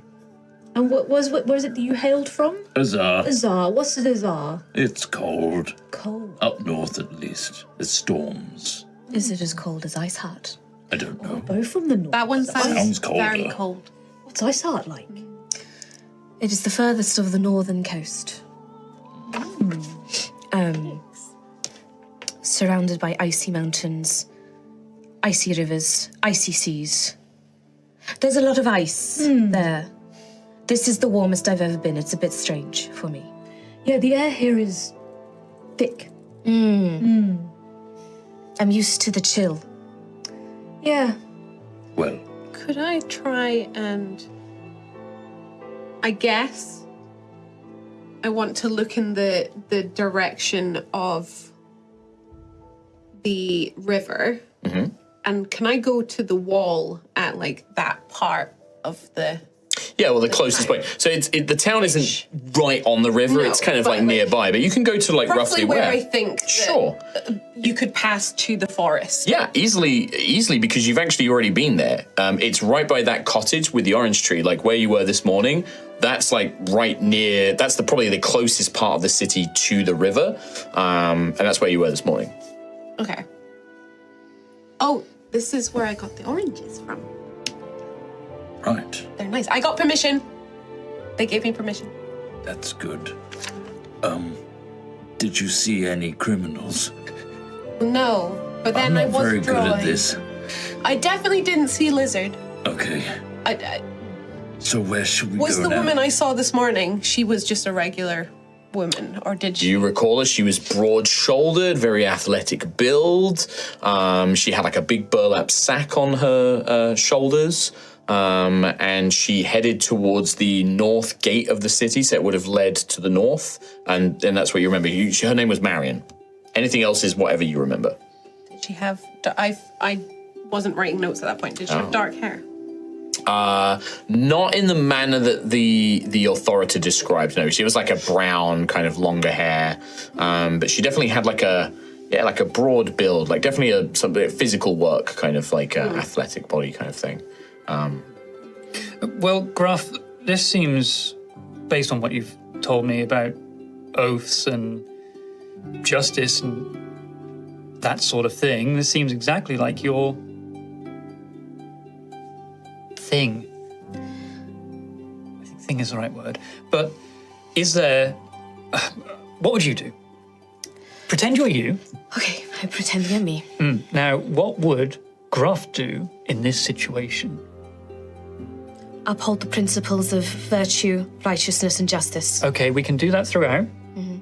Everyone, remember to uphold the principles of virtues and justice. Righteousness. Sure. Now, after that, or during, where would you go first? See, I'm not actually quite sure. I'm quite new to this. Sorry? This lifestyle. This calling of righteousness and justice and pursuing of it. Were you previously a criminal? I was previously a fisherman. How recent? Was I the first person you've helped? Maybe. Well, you did so in astounding fashion. You honour me with your kind words, Lordling. Lordly. Okay. I will get that character reference. You will. It'll be extra good coming from a dragonborn. I just didn't know that I'd be your first and only so far I character didn't know reference. that you'd be my first and only character reference so far. Okay. Everyone else just told me to bugger off. How recently did you leave Ice Heart? Not long ago. But how long would it have taken me to travel down? Hey, Wikipedia. A long time. You've been on the road for a good while now, like using up your supplies. On foot, it would probably take you close to not fully like a month, but like certainly close to like a kind of a month. Like the calendar in Altheya is a little bit different. The time here is broken down into each. There are, I believe, 7 months, if you want to call them that, and they're broken down into 3 periods of 12 days. And it probably would have taken you, and each one is like first moon, mid moon, and late moon. So they're called the moon phases, basically. It would have taken you since the beginning of most of Greentide, which is like one of the months, basically, like the spring. According to the cycle of the stars and the moon, most of a Greentide. Yeah. Since I left my village. Greentide is the first month, basically. It's like, it's not, you're currently in Stormfall. You would have left just after the beginning of first moon of Greentide, and it's taken you probably about 30 odd days to basically walk. Wow. All the way from Iceheart, through Azar, into Kelskaris, around Kelskaris, and then down into Cauldra. Like, you've been on the road a long time. I've been walking a long way from Tremoro Cove, up in the north. Okay, and now you've ended up here, in the middle of an investigation. Aye. The perfect time to shine. Okay. I've read a lot of scrolls on this kind of thing. Okay, good. The first thing is perhaps to find witnesses, to investigate bolt holes. Bolt holes. Sorry. Where I come from, we have a lot of smugglers and pirates. You find coves and crannies and caves where they bring their wares. Okay. We also call them bolt holes. Bolt holes. Find bolt holes. Like the mine. Like the mine. I see. I'm picking up now. Okay. Hiding spots that's not in Burnell, because the marshal said they definitely didn't come here. Where a criminal can be a criminal, because being a criminal, they're going to be depraved. Okay, well, consider the mine to be bolt hole number 1. I think. Okay, well, That's a good this view. is the forest way. The mine is that way. as you guys are having this conversation, because you're all having this conversation outside this cottage that Daisy's taken to you at the part of the wall, right? Yeah. You do kind of hear the door of the cottage kind of opens, and this older looking man, you can see that he looks very kind of infirm, a bit quite vulnerable. He's like, could I ask you, please, to keep your conversation down? My wife and I did not get much sleep last night, and we are quite tired in all this commotion with the guards. Would you mind awfully? Just so sorry. Daisy will go up to them with the notebook. Oh, hello. Hi. You didn't get much sleep last night? I met Marion earlier. Oh. Very lovely. Oh, really nice. Are you the one who was taking the oranges? Oh, okay. Yes, I've got one. Oh, well, Marion said that I could have an orange. no, that's fine. If Marion said it was fine, it's fine. It's honestly not a problem, but, yes. If you don't mind, we're looking for criminals that might have passed through. Did you see anything last night? For the last 2 nights? Well, I must be honest. My wife and I, our daughter Marion looks after us. We go to bed quite early. There was some commotion and noise, but I don't know what it was. Marion told us it was just something, a beast or something got loose out in the garden. She said she would take care of it. There was quite a smell, quite a pungent odor. Really? No. How would you describe the smell? It's difficult to say. A sort of a mixture of sort of a sweat, but also kind of musky, like a hunting drake or some such. Someone had been running. Like a lizard. I suppose. Yes. I mean, well, Marion works in the mines, and we're quite used to the sweat and odor and things like that. But it was more than that. There was a smell of the earth about it, a very earthy smell. Is Marion working today? Yeah, she works every day. Yes, she works so hard to look after us. She funds things, and then many of the villagers are miners. They provide a lot of service. The Duke's quite proud of his mine.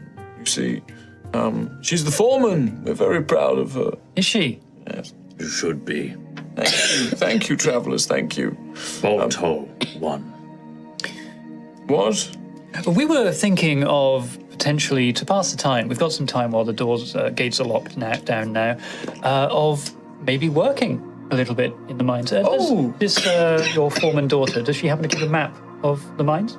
Not in the house, no. I mean, they know the mines. Marion and the miners, they know the mine off. But I imagine if they had such a map, it would be up by the entrance. They have like little camp up there that they keep things, I think, things like that. Normally they have the wagons that they bring the goods back down in, and they send them off to Ashen Rest for the Duke and such. Ashen Rest. Okay. Thank you. You're more than Very, welcome. very helpful. I don't know what we're helping, but we're glad to. Will you be leaving, or? Oh, Yes. absolutely. Yes. Apologies, please. Thank you. Get some good rest. No problem at all. Thank you. Can I take an orange for the road? Yes. Thank you. I guess. Thank Pray you. Father bless you. Have a good rest. Thank you. They look very confused when you say that to them, very kind of concerned. And then when you hear the door shut, you just hear, "Yes, they're going to leave now, dear. I know they were very loud." We should find Marion. We should find Marion. But let's the garden. Very take good, 3 very oranges. good bolt hole finding, I must say. And very impressive. Yes. Good roll. I did good. I know things sometimes. Rarely. Sometimes. They won't let us out, will they? Oh, wait, that's to the north.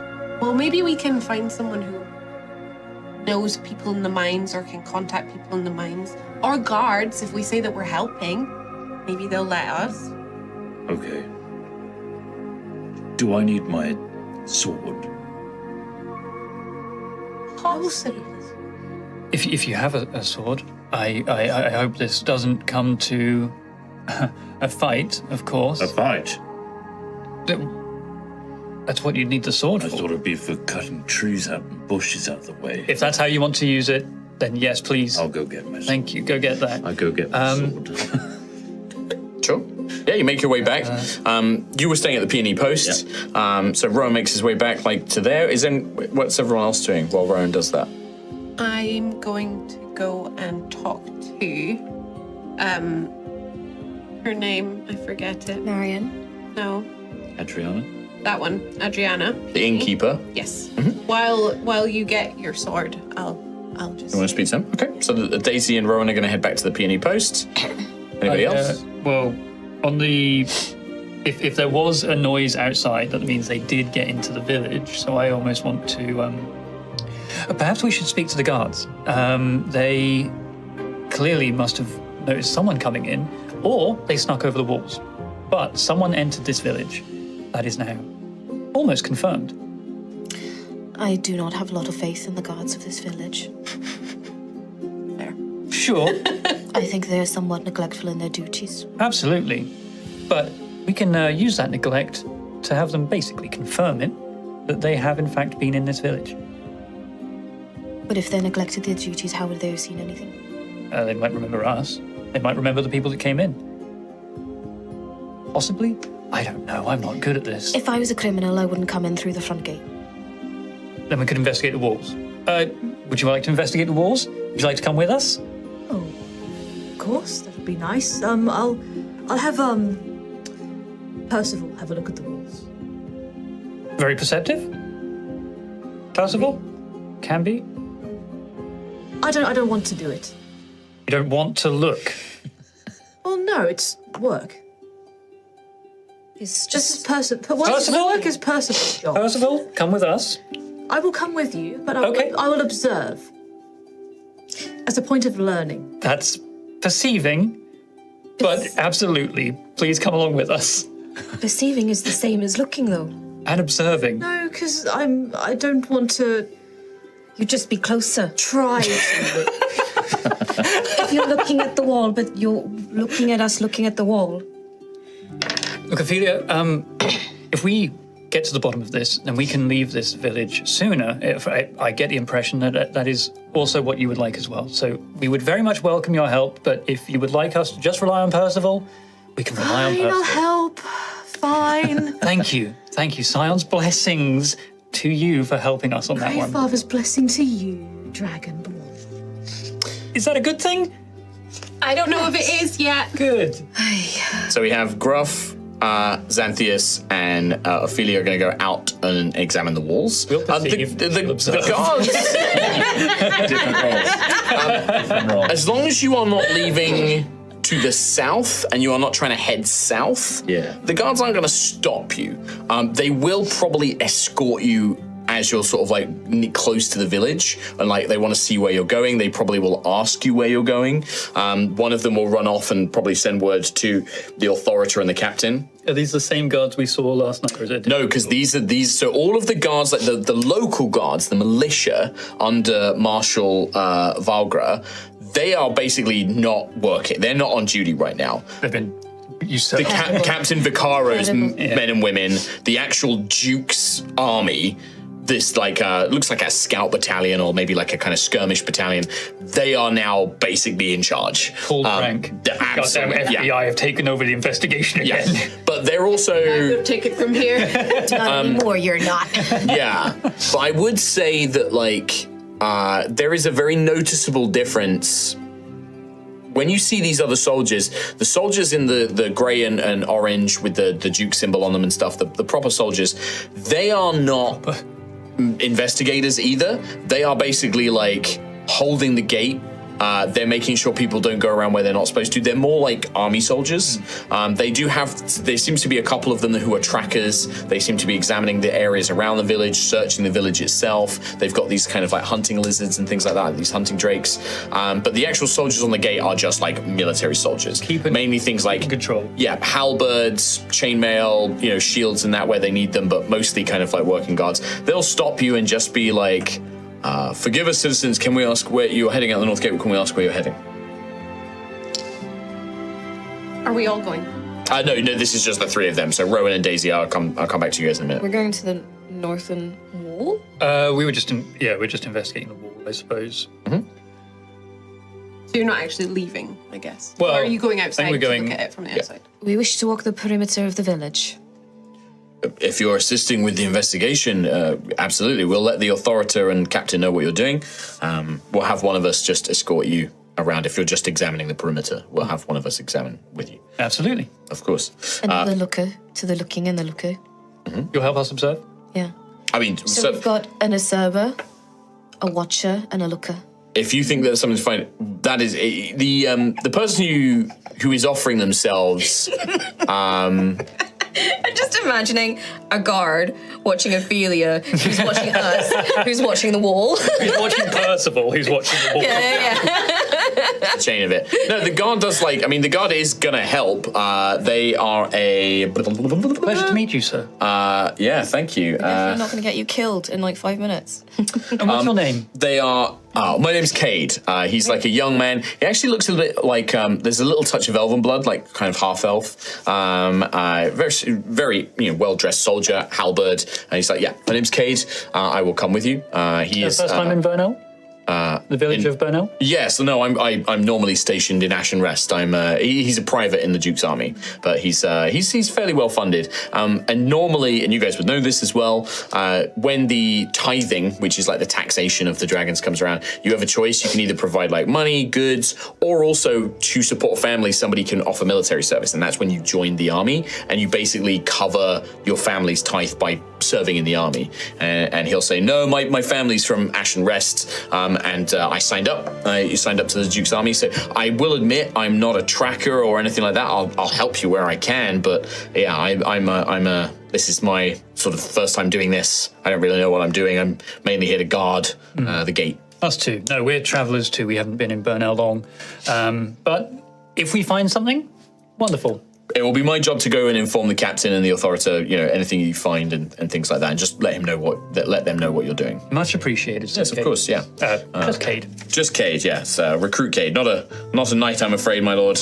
My apologies for the loss of your priestess. Oh, thank you. I did not know the priestess in question myself, but as I understand it, she was quite beloved in the community in the town. So thank you very much. Seems to like look at you and it's like, oh, this person's very unusual, but like is almost sort of enamored, as sort of like, oh wow, like what. Something that they've never seen before. Like they've seen a few Wild Hearts, they've seen Dragonborn, but like I suppose us with our like muted tone and clothing and stuff like that, it's very standard, but I mean, still no. Xanthias is like still stands out with the gold, and like Gruff is also like from Iceheart, like it clearly stands out as well. I'm a frosty boy. But it's more that like even then, this private has probably seen people from other provinces and things like that.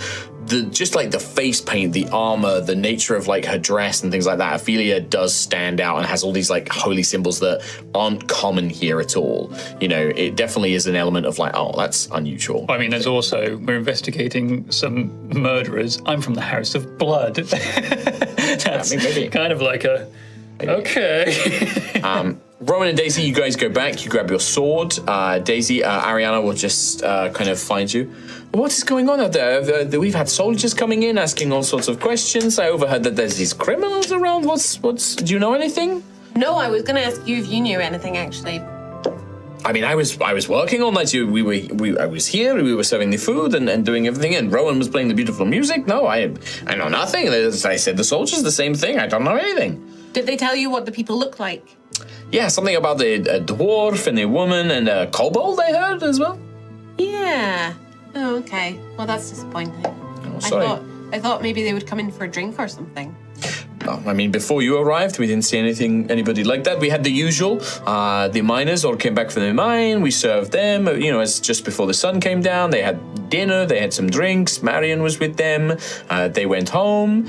You arrived. Rowan was doing his music, and then that's when you and your companions arrived. Nobody else came in that night. No one else was here.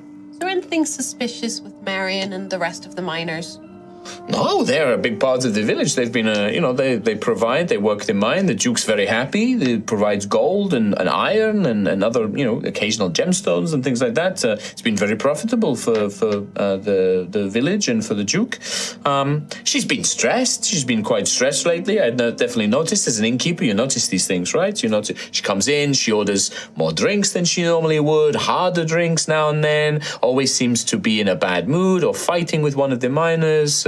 That sort of thing. She kind of thinks about it for a bit. I did see her the other day. She was arguing with the mayor, with the Reeve, with Lynette. She was. They were having a heated argument, and as soon as I came by, I wanted to get my ears in and have a little listen. As soon as I got too close, they hushed up and were acting on friendly terms. I pretended not to notice. We're cauldrons. We love to have a bit of an argument and a fight from now to time. You just blow off a bit of steam, Interesting. You didn't get anything about what their argument was about? There was something about money, but I can't remember anything else. I'm sorry. Lynette was worried about money or something like that. I don't know. Some business, Reeve business. Inn's doing fine. What am I to know? Yes? Can I not perform tonight? Which kind of things? Well, sure. I guess if the army's paying for your room anyway. It's okay, I'll play. Look, no pressure to Rowan. Like I said, the army's paying me for your rooms anyway, so whether you perform or not, I don't mind. It's up to you. If you want to, you can. If you don't, no problem. I'm bound by honor now. I will find these criminals. Wow, okay. Yeah, very brave. Oh, look at you. Handsome fellow. I know. Yeah. I'm going to get my sword now. Okay. I really hope that's not a euphemism. You're actually getting a sword, right? Chop chop. Yes. Okay, good. I go upstairs. Yep. Get my enormous longsword that suits a half-giant. Nice. Yep. Drag it down. Yeah. Nice. I love Trying to it. roll for sword size. Kind of. You're gonna at one point. The look and observe squad.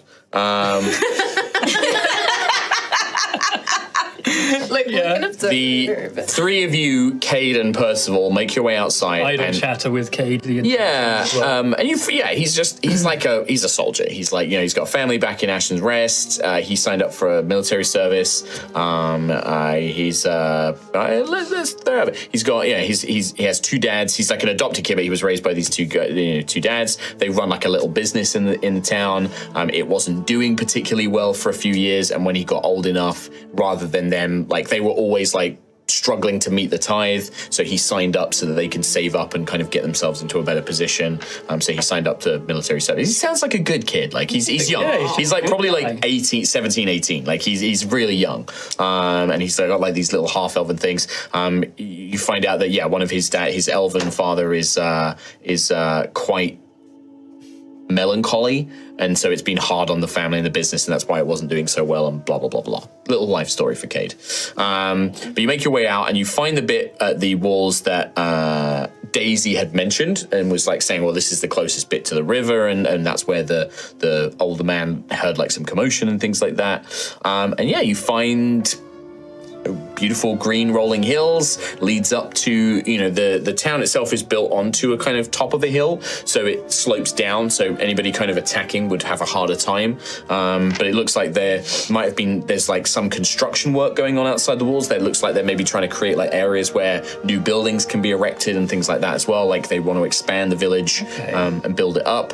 You make your way there. I think as we're walking down, I'm sure everyone else is the same. With I'm looking at the walls. I'm trying to find any.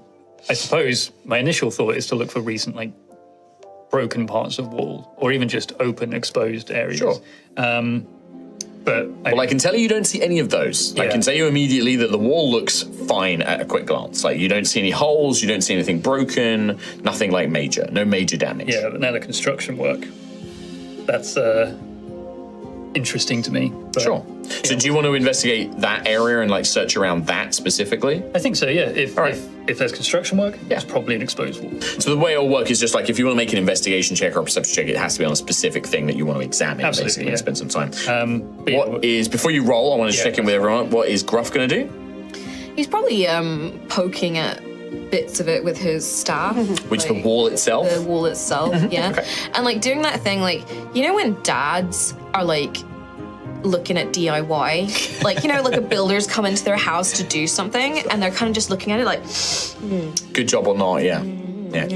what kind of grout did you use? You know, that kind of thing. Like, Yeah. solid Nice. foundation. Yeah, solid foundations, mate. Yeah. Yeah, Nice. just technique. examining it. Yeah. Okay, nice. Perfect for Gruff. Big dad energy. What is Ophelia and Percival doing? I think Ophelia's. She'll try to help. I think she'll probably look at the ground, look for any signs of disturbed earth, if anyone's maybe tunneled underneath the wall. Okay. But the whole time she's like, Great Father, forgive me. Great Father, forgive me. Great Father, forgive me. Percival, come help me look. Great Father, forgive me. Great Father, forgive me. Great Father, forgive me. As she's looking around. Is she making an actual effort to look, or is it kind of like putting on the airs for these guys, or is she actually A trying? little bit of airs and graces. Sure. Sort of a mix. And then you want Percival to help you, or do you want Percival to, what do you want Percival to do? Percival's come help me. Okay. Yes, I'm looking. In this instance, in this particular scenario you'll find yourself in, Percival can't really help. No. Unless he's physically interacting with it, he can't help. So you're not going to get any benefit from it. Fair. Because there are reasons. Yes. Cade will probably help. He will help Xanthius, because Xanthius is the one who's mainly been talking to him, so he'll kind of leave Gruff alone. He'll come and help you and give you advantage. Yeah, on the I mean, I'll beckon him over. Like, Yeah. So you're going to get advantage roll. He's quite It's going to be an investigation check for Ophelia, because you're survival or investigation check. I'll allow you to make. It is at disadvantage because you are only kind of half. You're kind of like You're not committed to you're it. not committed to it. It would be investigation for Gruff because you are like physically tapping and searching for like damage and things like that. And then if you're searching, it's going to be. don't make me roll perception again. It's gonna be like you're looking around the construction site for stuff, right? You're not like I'm examining it. being helped though, right? So You are being helped, so you get advantage. advantage. Yeah. Still a minus one. Investigation's actually way lower start. Yeah. Like, yeah. Lol. I got a 4. Fix that, my dude. That wasn't. I know. I got a 9. I didn't roll a 30. 9. Okay, so that's why I'm annoyed. So we have a 9 for Gruff, we have a 4 for Ophelia. So I'll tell you the two of you. Gruff, you kind of tap around, you're examining around. You're not seeing anything. It's pretty decent. The wall's fairly well made. You're like, you just don't see anything that really seems out of the ordinary. Good even bricklaying. Yeah, good. Yeah, it's a wooden wall, so it's like a wooden palisade wall. So it's like good timber, basically, and it's like been nailed Strong. properly. And, Sealed well. yeah, it really has. And it's quite tall. Climbing over it, it's like probably close to like 12, 13 feet, the wall. So it's quite tall. Like, it's literally designed as like a quick defense against people rushing up. You know, somebody could climb over it, but like they would they'd make a lot of noise doing it if they had tools and things like that. You know, it's possible, but most people, it would be a struggle. They are also sharpened. The wall tips are all pointed and stuff like that. So you don't find anything. Ophelia, you find nothing. You feel like this immense guilt that you know what you're doing is wrong. Yeah. Like, you shouldn't be doing this. Like, and I don't know if Ophelia, like, for me, I think Ophelia would just give up. Like, like it would just be like, I'm not doing Overwhelming, this. just like, I can't do it anymore. Yeah. Percival. Is it like a society lady? Like, yuck. It goes against her faith. This is like okay. against her religion to be like Yeah. doing this. Yeah. Sure. And you see Percival crouches down, and Percival is like patting the ground, like he's on hands and knees, like patting it. But it's just this big black floppy robe that's just kind of like tapping around. Amazing. What did we get over on Xanthius? Well, before I tell you, how good, like, how vast is the construction area here? Is there like, It just looks like a couple of buildings are being built. but if A couple of little cottages, maybe little buildings. we were to be weaving through this sort of area, is there a particular area in which I'd be away from the rest of the group? Almost just with Cade. Yeah. Not for any nefarious purposes. You've got enough of a distance that you're solitary, like they're not nearby. I think He's gonna do a murder. I would almost This guy? be like pointing things out to Caden, sort of talking to him idly, almost as a cooperative effort. And I only rolled 11 for perception, so probably not enough. I think there would be a moment when my ears start to ring and like the vision starts to almost flicker in my eyes again, like it did before. And if Cade is talking to me, like pointing out like, oh, there's this thing over here, blah, blah, blah, it's almost like muffled, like I've suddenly become distant. And then you just get that. And for just a duration until I'm able to sort of break out of it again. Okay. And I think that's why I feel like I rolled an 11. Nice. But if that gives me anything outside of that, like is 11 good enough he's for going anything? For brownie points. You search around. 11 is.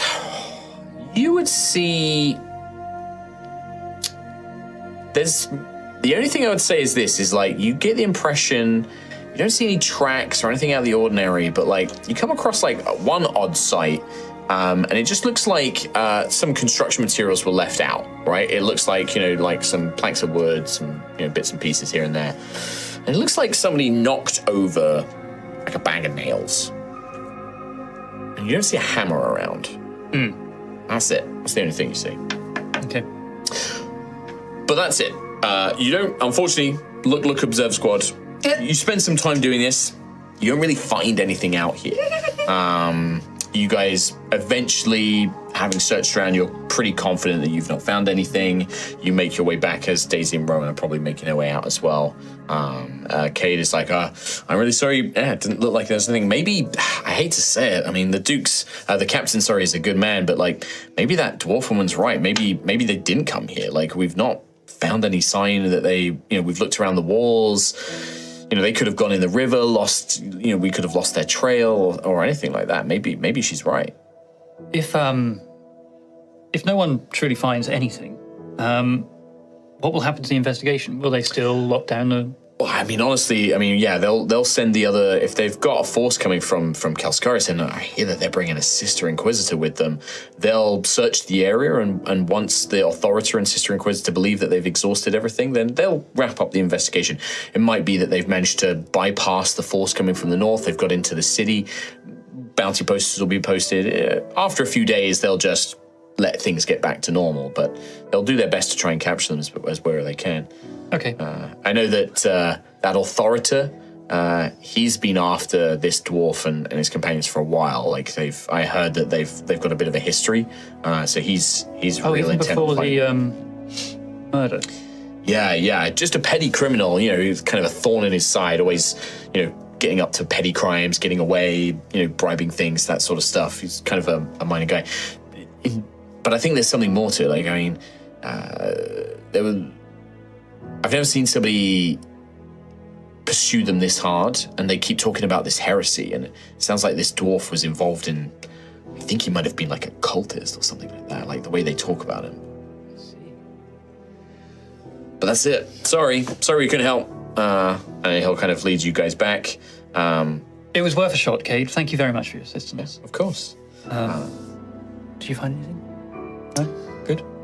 No, all seem to be in order. Ophelia? I've committed a great sin. Which is... Performing a task. But you were just looking. Yes, you were just helping us. Percival. Immediately at your side. Come. Give me your hands.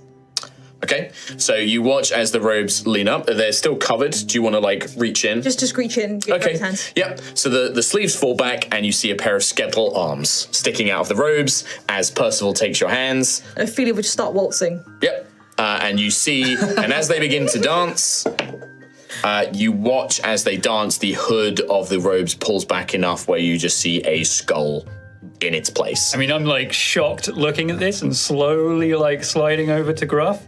Gruffeth? Lord Xanthius? That's a skeleton. That's classic That Rhiannon. appears That's to what that be is. I. And that is where we're going to end today's first episode of Altheya, the Dragon Empire. I think both of us are slowly backing away. Like, I don't like this one.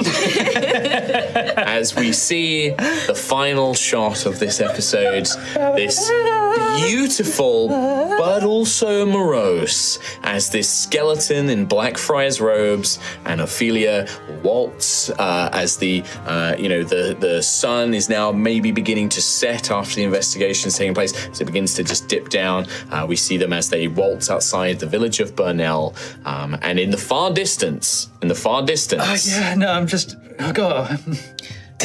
as they waltz, we pull away, we see the trees and the valleys, we see the mountains, and up near the mountains, we hear a blood-curdling scream. And thank you very much for joining us. We will see you for the second episode. And this episode, by the way, is episode 1, a world of stories. Episode 1, Very a world of nice. stories. Story. And that is going to be episode 1. We will see you for episode 2. We hope you come and check it out here in campaign 3, Altheya, the Dragon Empire, here on High Rollers. Oh, awesome. Thank you so much. Hell yeah. Goodbye. Oh my See you next time. gosh. Yes.